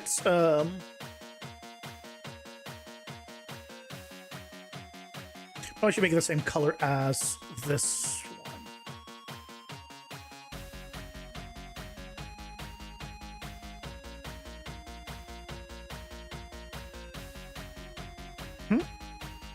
Actually, at this point, no. This doesn't need. This point needs to be full size.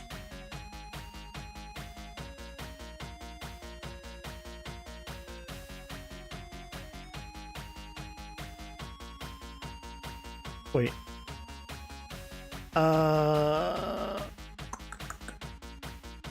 Actually, I need to make this the right color.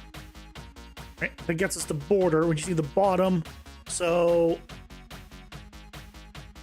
I need to use a size box on this because I need to extend it.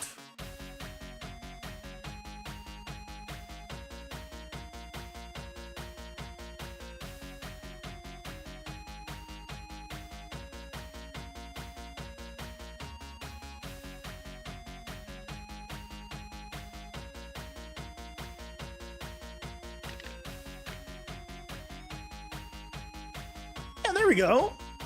So that's a lot cleaner.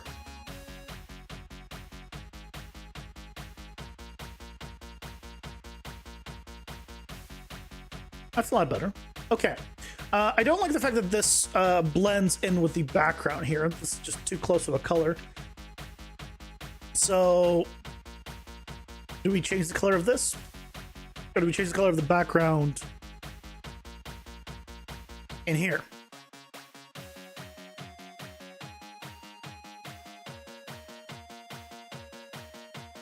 Where is the background of this, actually? Because these are just you two. It'll just be easier just to change it of this thing. It's fine.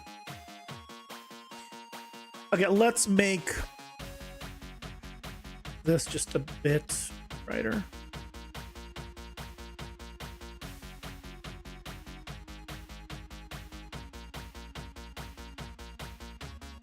And then we could make it slightly varied every other one here as well.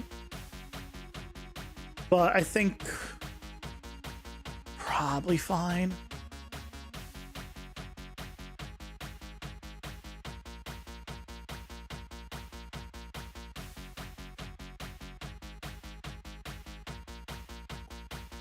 Let's make it... Oh, we will need to change the color of... Well, I guess we don't need to change the color of the selected one. But it would be nice to have the selected one actually have a different color. So...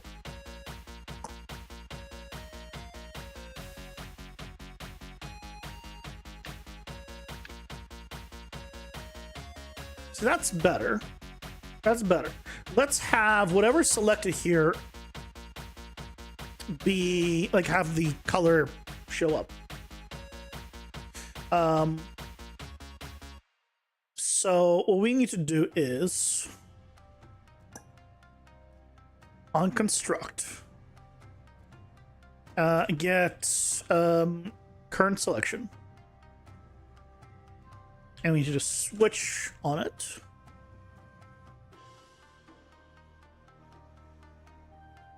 It's not a default pint. Okay, so based off of that, we need to have a... I'll just set any for now. So what we want to do is... Oh, it's not even the text. We need to set the button any tint. Yeah. Or set style... Can I just set tint? No. It has to be style. Make button style. Oh boy. Okay. Can I just promote this to a variable? Normal button style.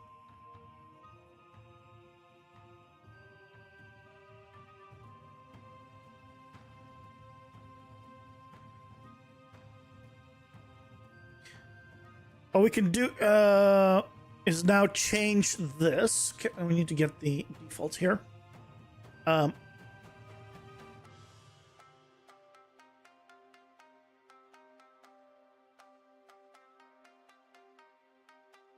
I just copy the entire style here and paste the entire style? I can. Excellent. Okay, so the normal one has been pasted in. And then we can do a different one that's going to be selected button style.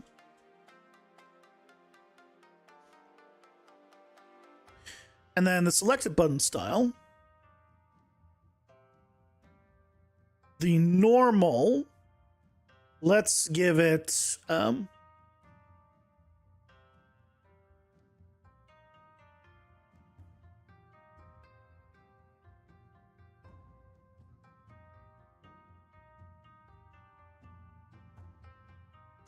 I don't know, we give it a little tint. See if that works.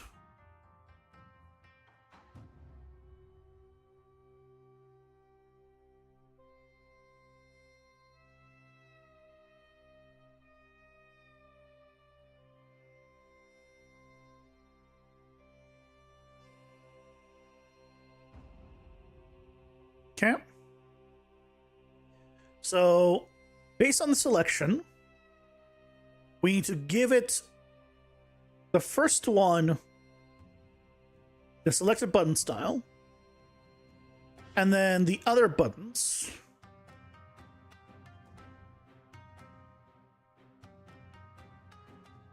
can I do multiple? Yes, good. And give the normal one. We do the same thing for the other ones, except we just need to change what gets plugged in. So for one, right, it's yes goes into here, and the last one it's no. So on the yes, right, it's any and no that gets turned off.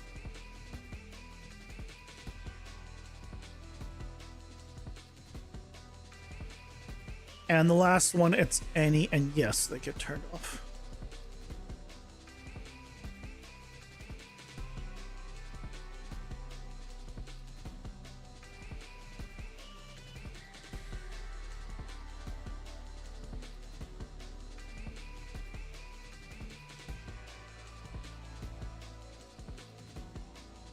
Okay.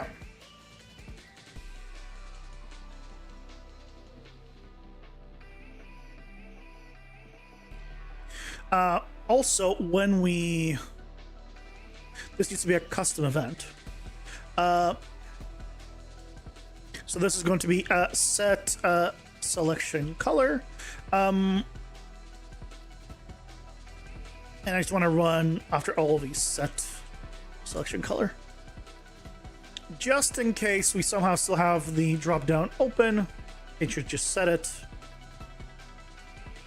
And then when we reopen it, right, it won't run the construct again because I think it'll only run it once. So this should work. Bam. Yes. Yeah, and then it stays here, which is great. The color needs to be changed. The red is terrible.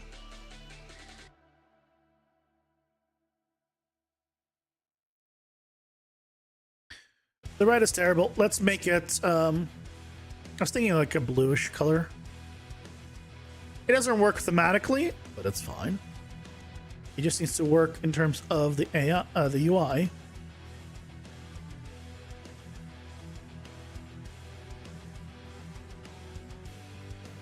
And be legible.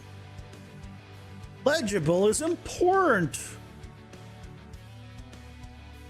Yeah, okay. That's legible. At least a lot better legible.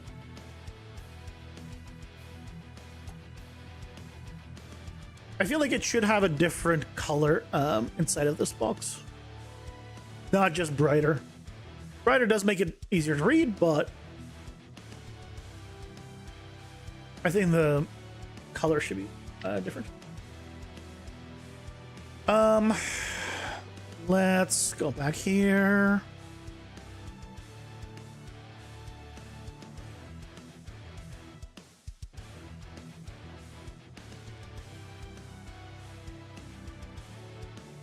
And let's make this one just a bit brighter.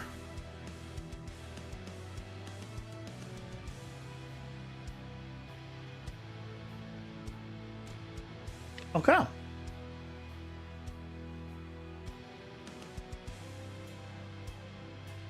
That's working really well. Okay. We made our own drop down. So now what we need to do is when something is changed, right? We still need to be able to get this information in the main widget. So when it is changed on here, I need to do probably an event dispatcher, and this is just going to be selection changed. And we'll have a function.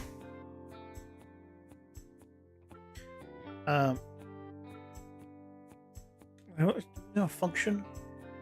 You don't need a function. We just need to do this. This is fine. And we just need an input here. It's going to take an integer. Current selection.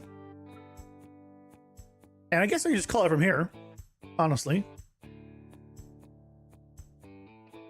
Call selection changed.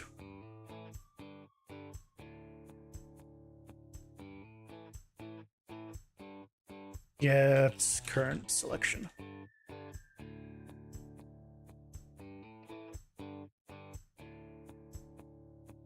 Right. So then here, it should be a variable. We'll have an option on to have an event on selection changed.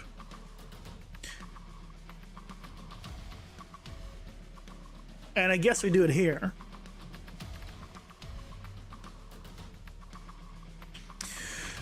Do we do it here? Or do we need it here?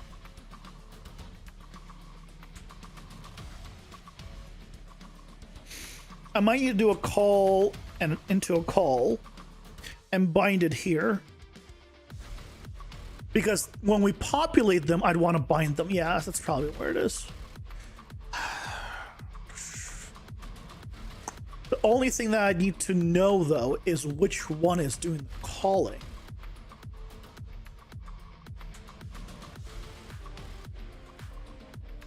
How can I know that?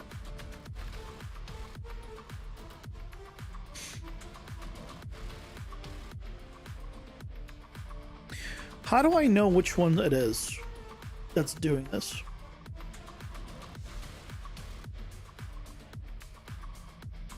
Because I can tell it what to do. All I need to know is the value, because we're going to need to get all the values and then filter by them. And that stuff kind of needs to be here. Like, this is the place where it needs to know this. So I'm populating these automatically. So they're always going to be in the same order. But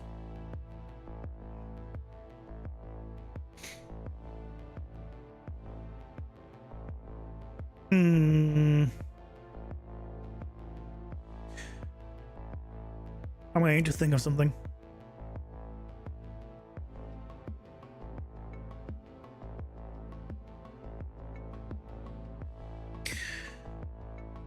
What's the best way of doing this? Nope. Ads. Well, as they're going, I'll be right back. WE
I'm back.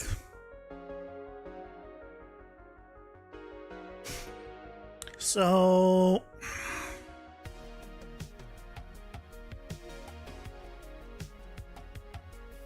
how do I bind it automatically to the right thing and know which one it is? Because basically these right are populated here. This is where we populate them. When we add them, I can bind to it.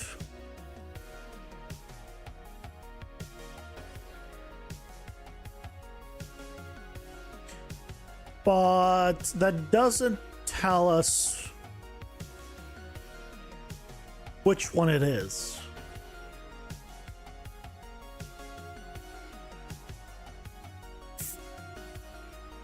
I might need to do these not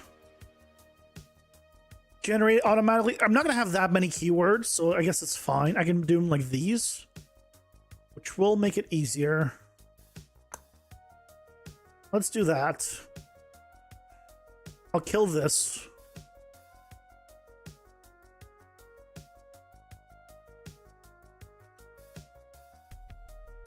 And then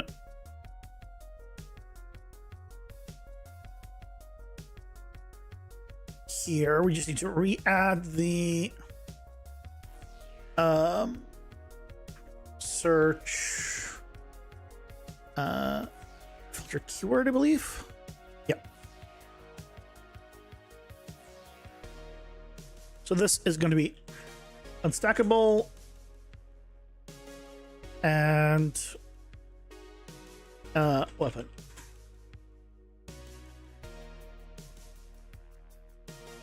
Why is that not changing the values?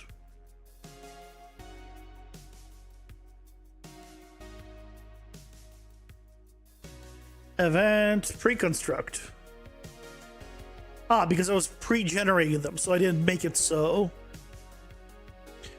That would work. Let's do this.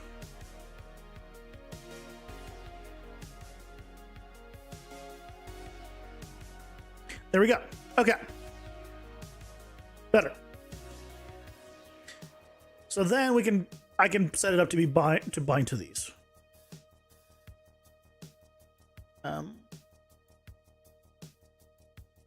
There's going to be keyword unstackable and keyword weapon. Okay. Which means back here, instead of this, we just need to do another event dispatcher. Can I copy an event dispatcher?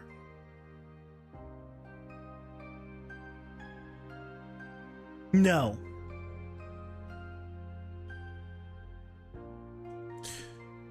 Drop down selection changed. Or I guess really it's not drop down selection change. Here it used to do just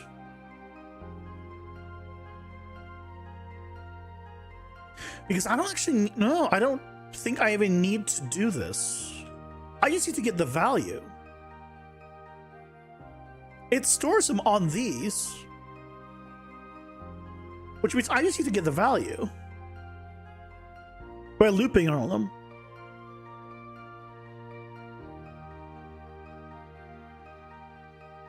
So the original way I was doing it was fine.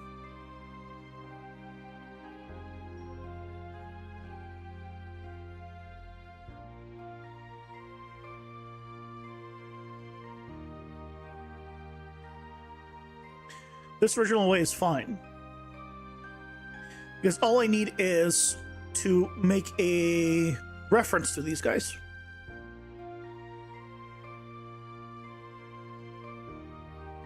So I need an exact variable. Yeah. So promote this to a variable. This is going to be our drop down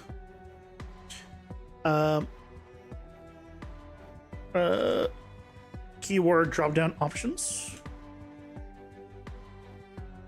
We'll make it an array.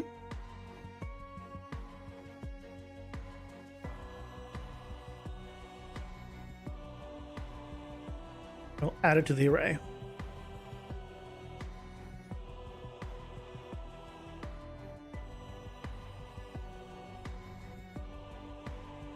And then just in case, I want to make sure it's clear at the beginning.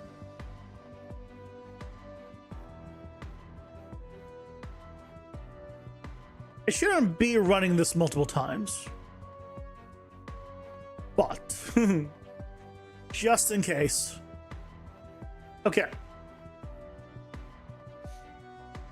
So then we can go ahead and get the values from these.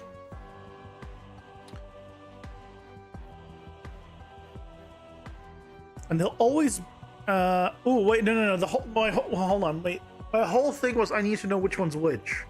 I guess as long as I keep the order the same, it'll be fine. But if I change the order,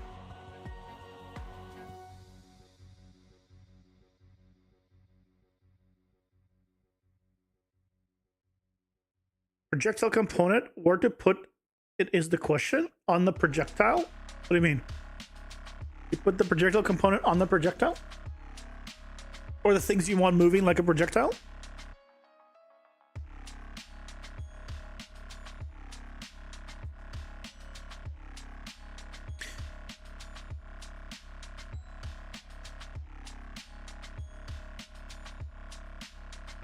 If I change these,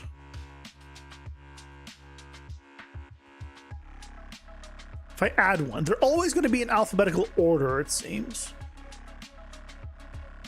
But if I add one, the order will change.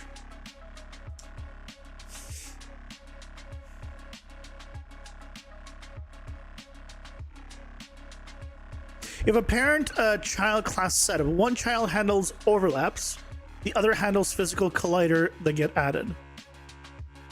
So I'm guessing on the base class. If you want all children to have it, then yes. That is the easiest place to put it.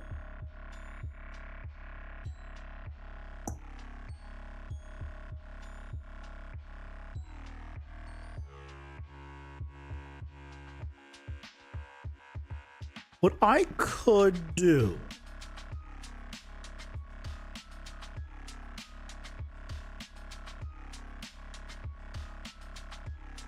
I need to store what gameplay tag is on each one.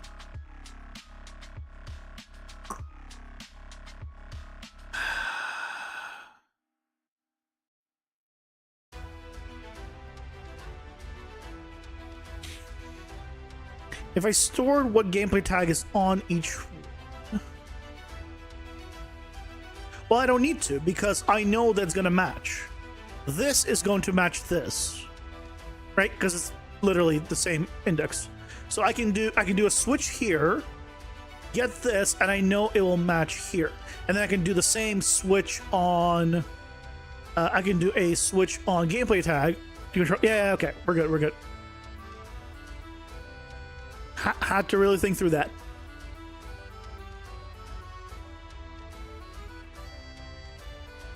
Okay. So, in that case,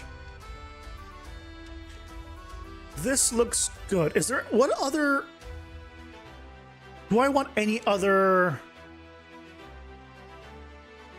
filters, basically?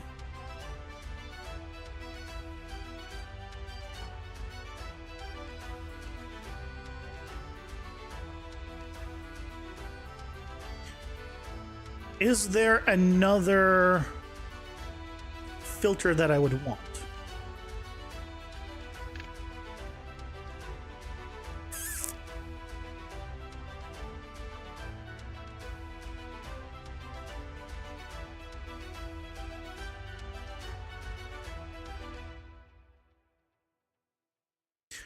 We have the search filter, right? Name and all that is just search.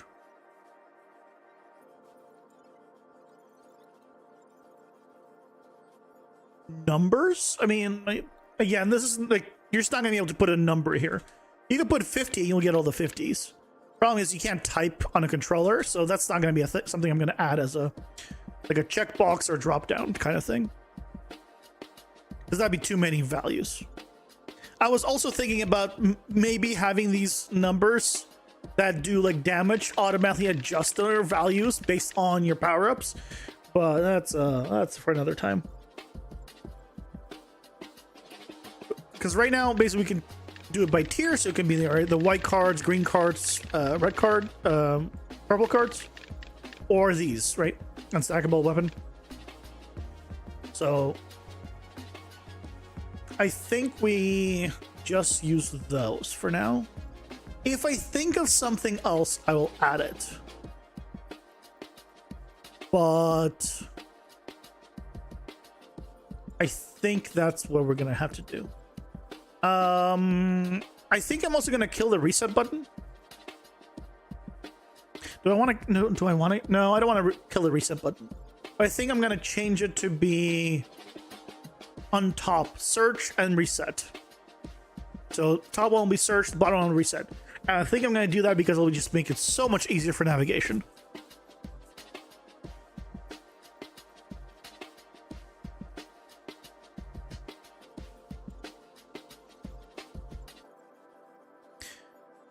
replace with a vertical box.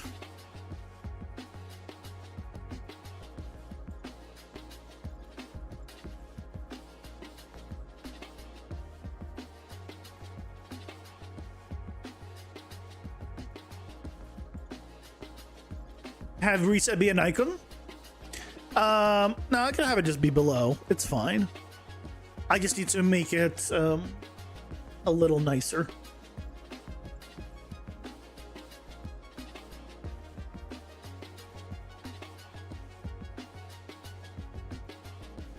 Yeah, let's do something like this. Let's also make it I think I'm gonna give them both padding effectively. I wish I could do like a border that, you know, a proper border on these things.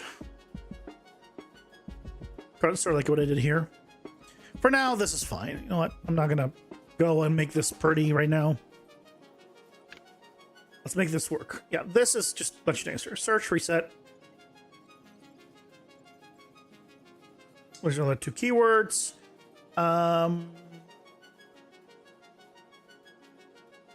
I don't like the fact that there's so much distance here.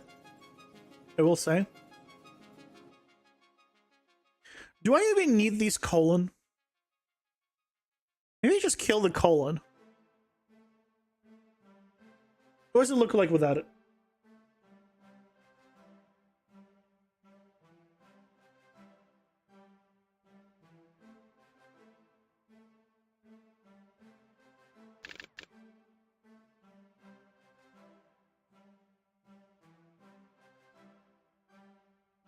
I feel it's like a little cleaner that way. Is there a common UI border? Well, no, I'd want it on buttons. And there is a border, but it doesn't. The border doesn't behave like a border, like the way I'd want it to actually like look. So having like one in and one out ends up giving me the result I want. Like 2 images, unfortunately.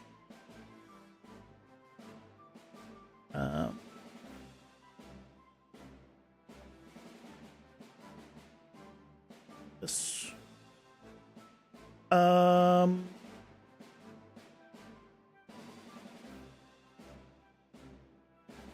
Third of you. Let's take a look.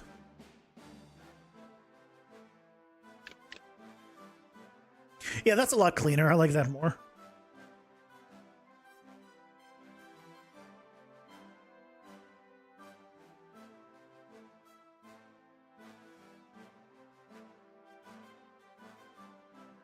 I find it very funny that all the common UI styling doesn't support hovering or anything else. It's meant to be used as a system-wide default. I don't use too much of the common stuff, really. The main reason I ever even installed common UI was because I couldn't get the mouse to disappear when I swapped to a controller properly. That's really the only reason. And that's pretty much the only thing I use it for.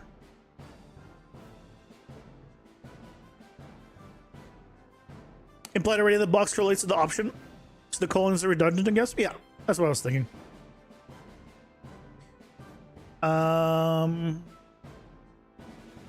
Okay.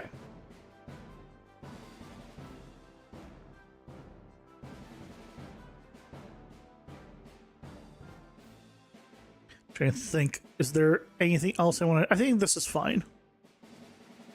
Okay. So, now we need to set up the search and the filter. And oh boy. So let's go to the reset first. Because we have the reset here. Reset button. Set deck builder drop-down selection to 2.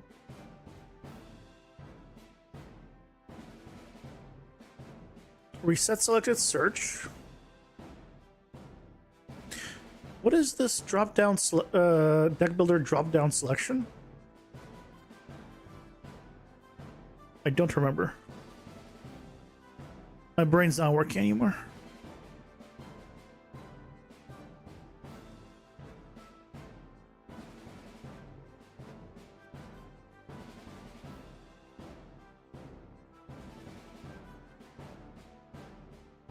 This sets the deck builder reference drop-down selection. That doesn't tell me anything. Thank you. Thank you, past me.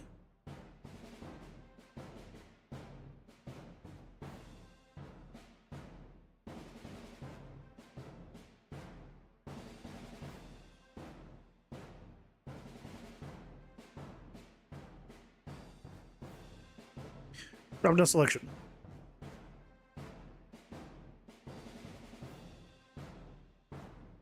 Oh, okay. This just sets it to B2, which is the drop-down focus reset. Focus checkbox. Oh, this just tells me which one of the search bars I need to focus. Whether I'm focusing the first checkbox, like the top, the search, or the reset.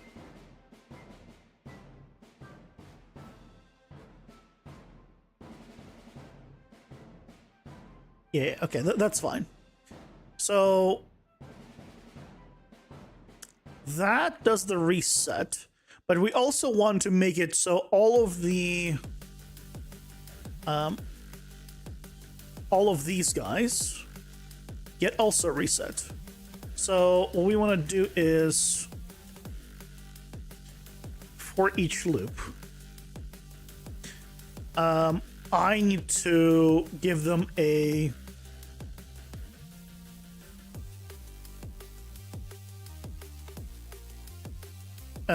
option here. So let's make a new thing. Let's do reset selection. Let's just set the current selection to 0. And you should not be in the drop down while doing it, so it should be fine.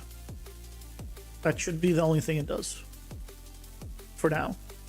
Maybe it'll be something else down the line.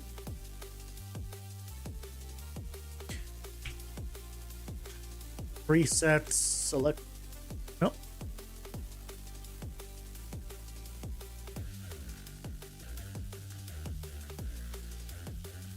Oh,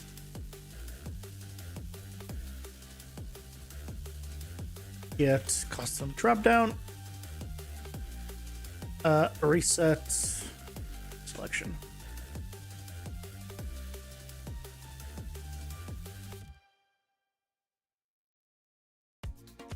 So let's see if that works. So here, if we change this to yes, is to no. I should also make it. I don't know. I probably. Do I close the box automatically when you select it? Probably. That probably would be a good idea. Then hit reset. It goes back to any, but it closed it. I don't want to close it.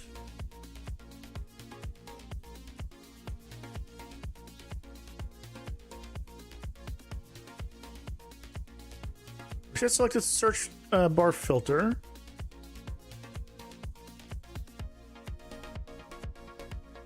It sets them all to be not checked. And then I guess I can just put this here as well.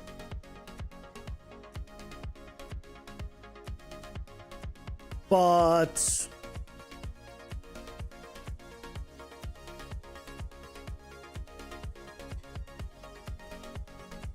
it's set to be 2. It resets all the values, and then it does reset deck builder search text. Let's take a look at that.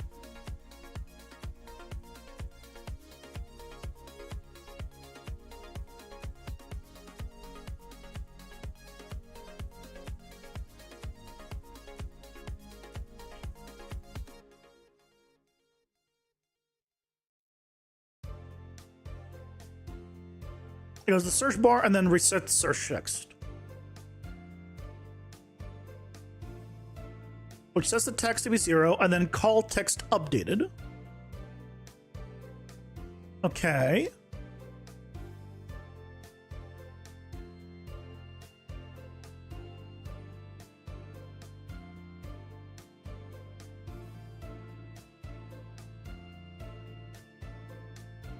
Text updated, then it does its whole thing.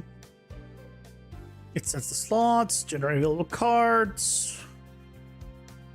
Right, it just basically does the whole refiltering. Set focus and refresh widget.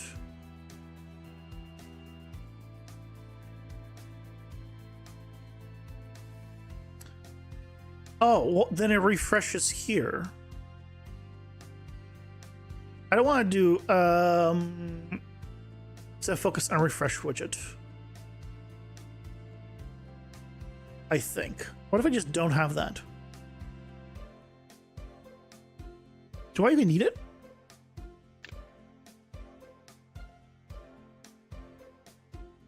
Yes, no.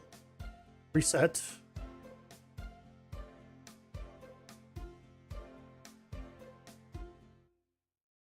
Okay, so I think it reset.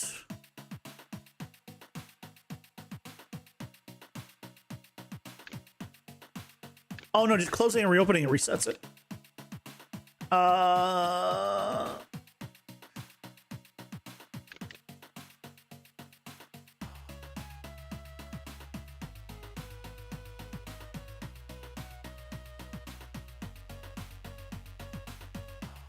I need to refocus.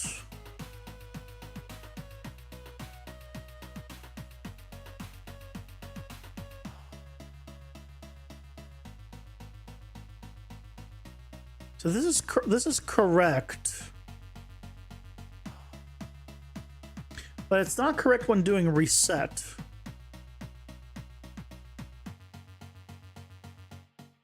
Is the problem. This reset deck builder search text is not quite right.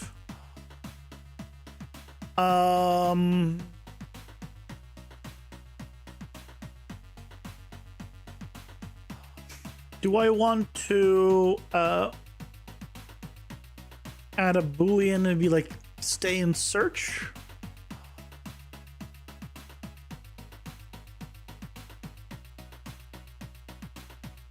This is just execute deck builder filtered search, right?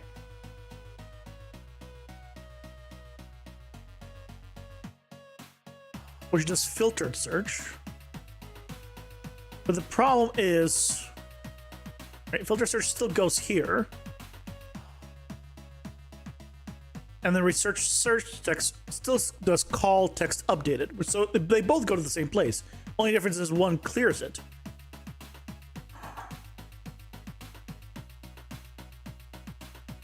I think the problem is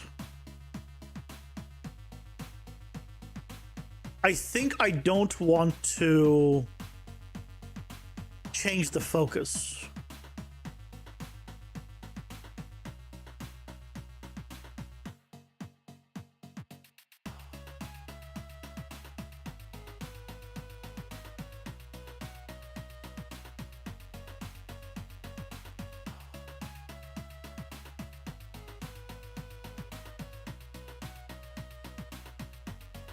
Okay, change the focus.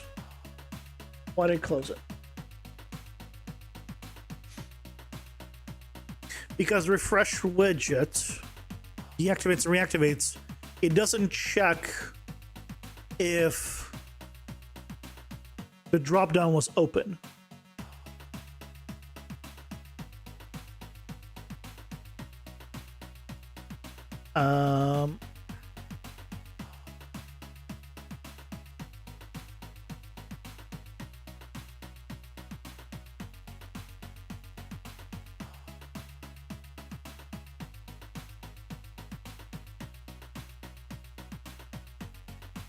So what we can do is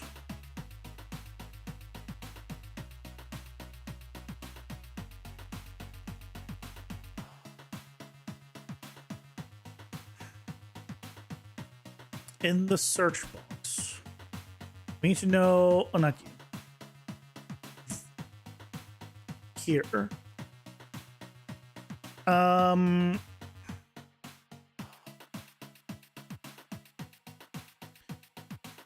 We need to get the search filter Dropbox.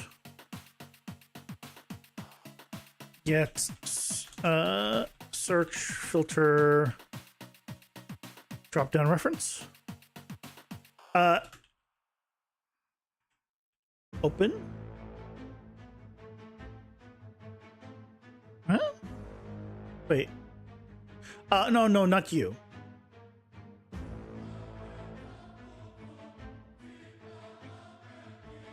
Search filter drop down specifically.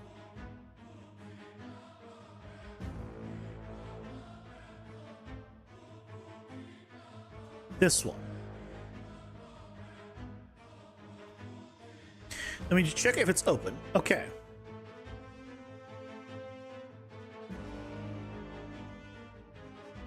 So when we do a refresh widget, I'm going to store this is search open, or just search open. Is obvious because it's a boolean. We don't need to type in is. And then at the end here, if the search was open,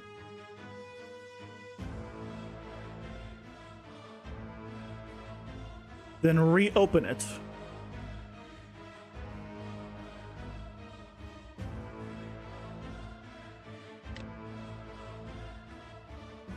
Yes. Oh. Reset. Did not like that flash.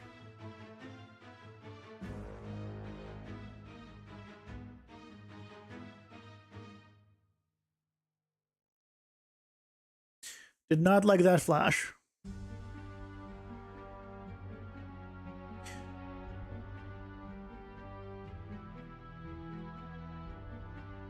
That is a horrible flash. Where all the text moves basically, and then it pops into place for a moment. Oh god, that's horrible. Why UMG? Why are you like this? Okay, so we cannot do a reset type thing. Fine. So we shouldn't be doing a. This can go back to where it was. We shouldn't be doing set focus and refresh widget. Basically.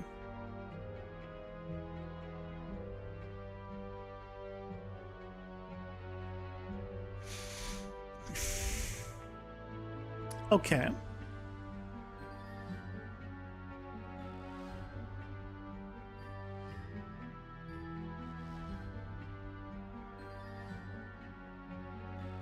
So here, when we do any kind of the filtering, I need to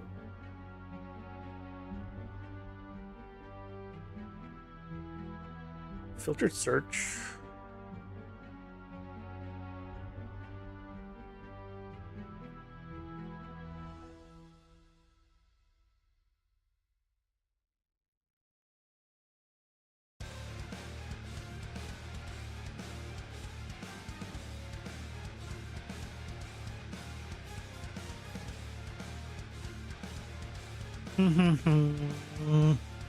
Here come the ads nobody asked for, pausing like a decent human.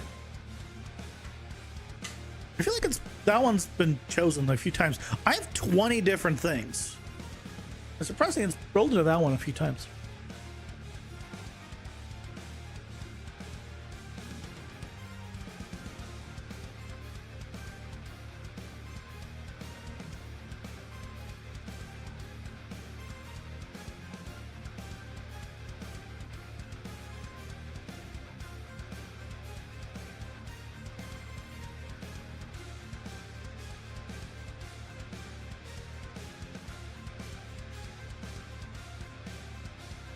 I think I killed this.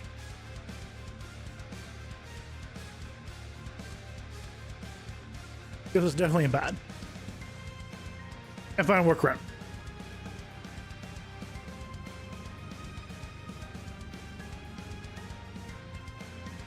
We'll start with just having it reset properly.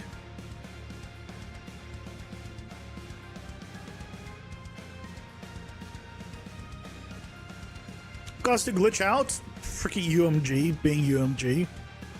When you relaunch it, if for some reason text just likes to move somewhere else for a frame and move back. That's just UMG in a nutshell. Why? Because fuck you.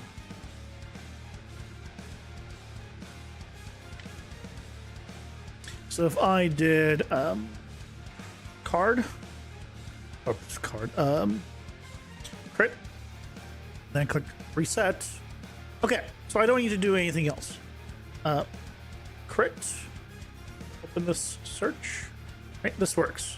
Reset works. So I just need these to work. So I have yes selected here, and I hit reset. That needs to go back to any. So why doesn't it?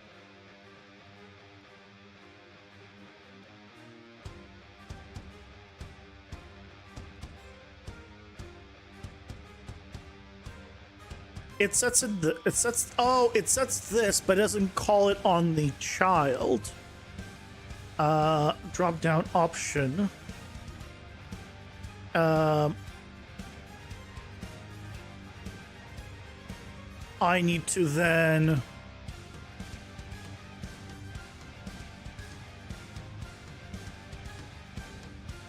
oh no, I just do call selection changed.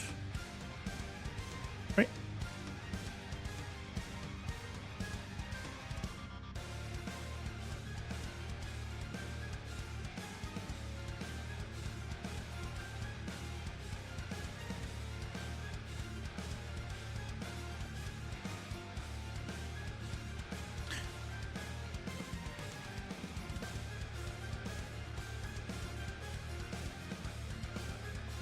Wait.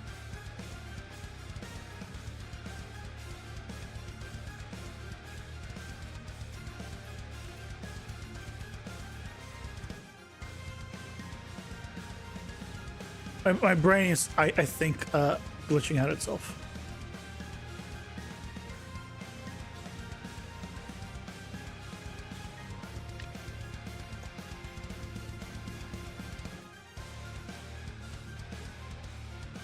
Why is...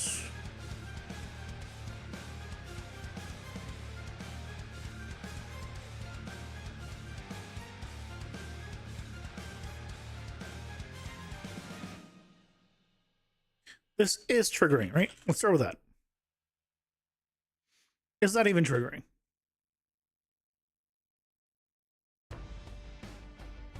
That's not triggering there. It is doing here. Like when I hit reset, it is triggering it. But it doesn't trigger on this.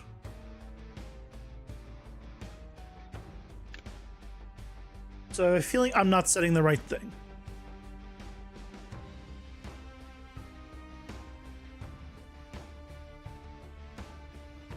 Here. Set the drop down option. Oh, we need to do this as well.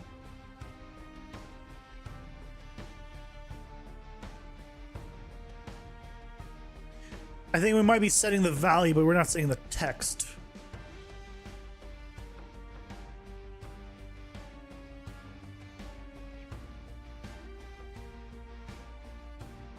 Set text or not you.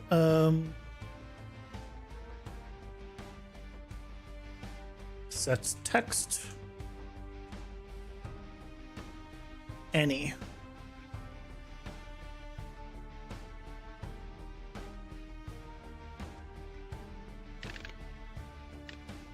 Yes. Reset. There we go. I just wasn't setting the text to be reset. Okay. Awesome. So that's working now. Let's make it so the freaking drop down closes after this. So we just need to go and drop down option. No. It's called menu anchor drop down.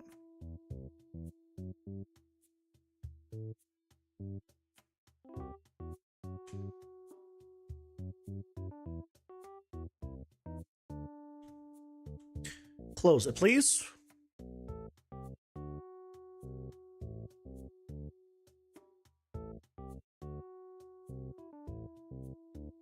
So basically, when we choose something, please close it. So if I come here now, yes, it gets selected, and I no longer do anything else. This is good. Reset. Excellent. Did it. And then if I change all of these, it doesn't matter what. No. Reset. All that gets reset. Same thing with the search. If I did crit, it's currently searching. Reset. Clears out. Clears out. Clears out. Beautiful.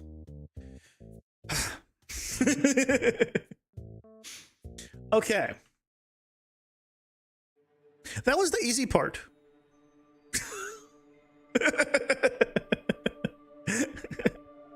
That was the easy part.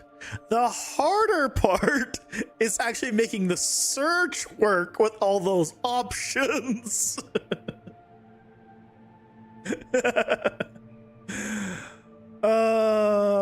Shoot me now.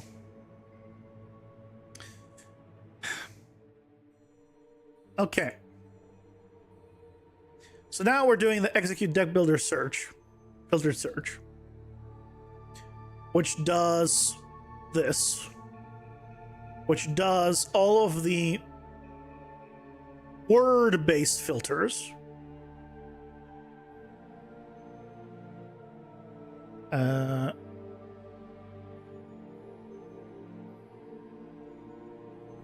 Oh, but then do I need to do it inside of these? Oh, you have to do it inside of the store collection. That's right.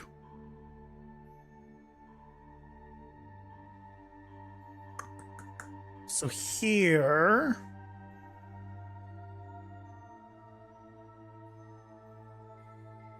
Oh yeah, I also have it where I'm doing a tier search. This is no longer going to be needed. We're going to remove this.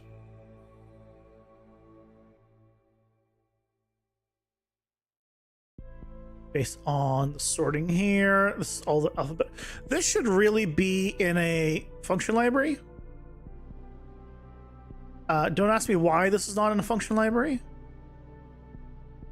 Because I think I had a lot of hard references before, but this is now I've removed them with a lot of interface stuff. And a lot of this is local variables. So I should be able to make this whole thing more or less a thing. But this is not what I wanted. It's this, cart sorting, which is a function library. Okay. So here, it's going off the text search. But then here, okay. Then we're going off of these Booleans that we had. So this value, I'm going to change for...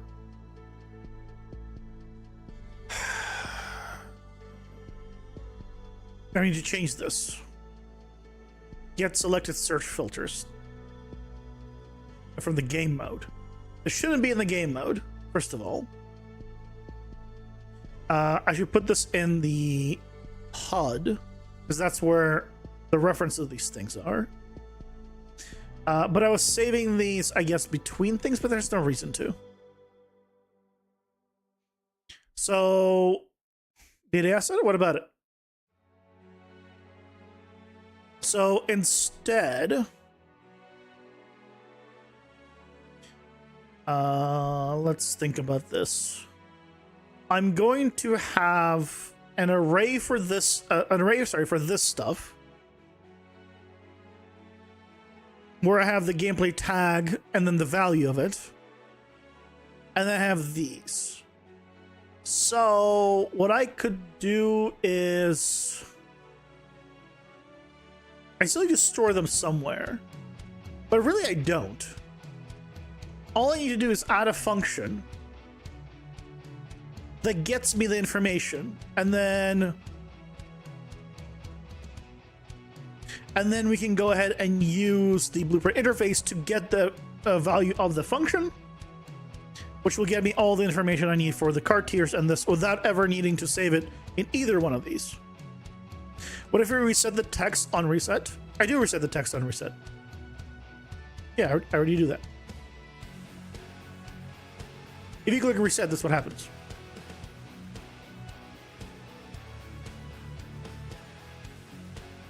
That's a problem. Where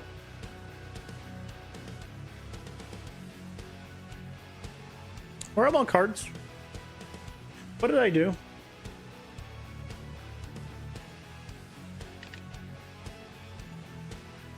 What happened there?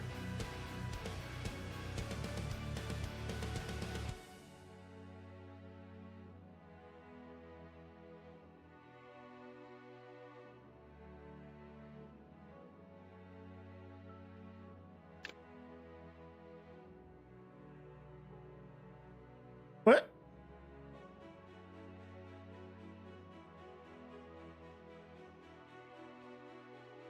Reset resets it. So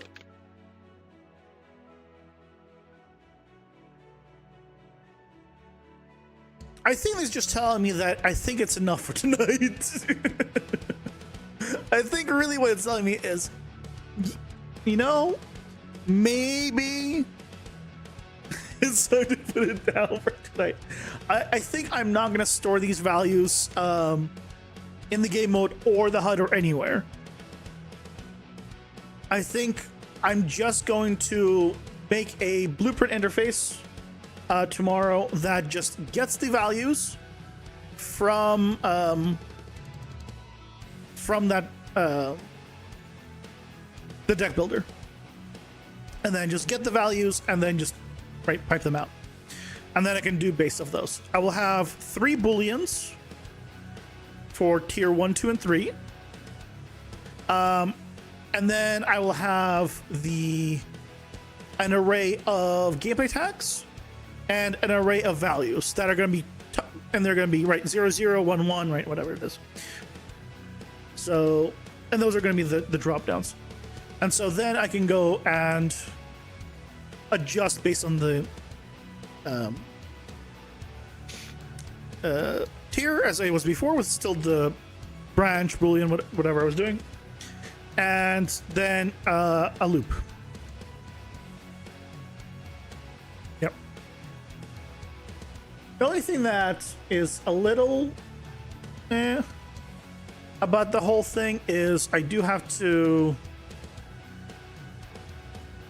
effectively do a search for each one of them, but it's fine. I have to do, I have to filter one, and then I have to go to the next one, and then filter again, and then filter again, and filter again, right? I don't think there's any better ways of doing multiple filters aside from just literally running the filter however many times on however many options there are that you have selected. So it is what it is. Yep. Yeah, but we continue tomorrow. I'm gonna try to stay sane and finish my Wani Kani also before I relax. I always study Japanese either in the morning when my brain isn't fully functioning yet, or after stream. And after stream when my brain has basically fried itself. Terrible way of doing it. Well, it is what it is. But with that, thank you guys so much for joining me today. Hope you enjoyed. Made our own drop down. You know, that's nothing to be upset about. But with that, hope you all have a wonderful rest of your night, and I'll see you all tomorrow. Take care. Bye bye.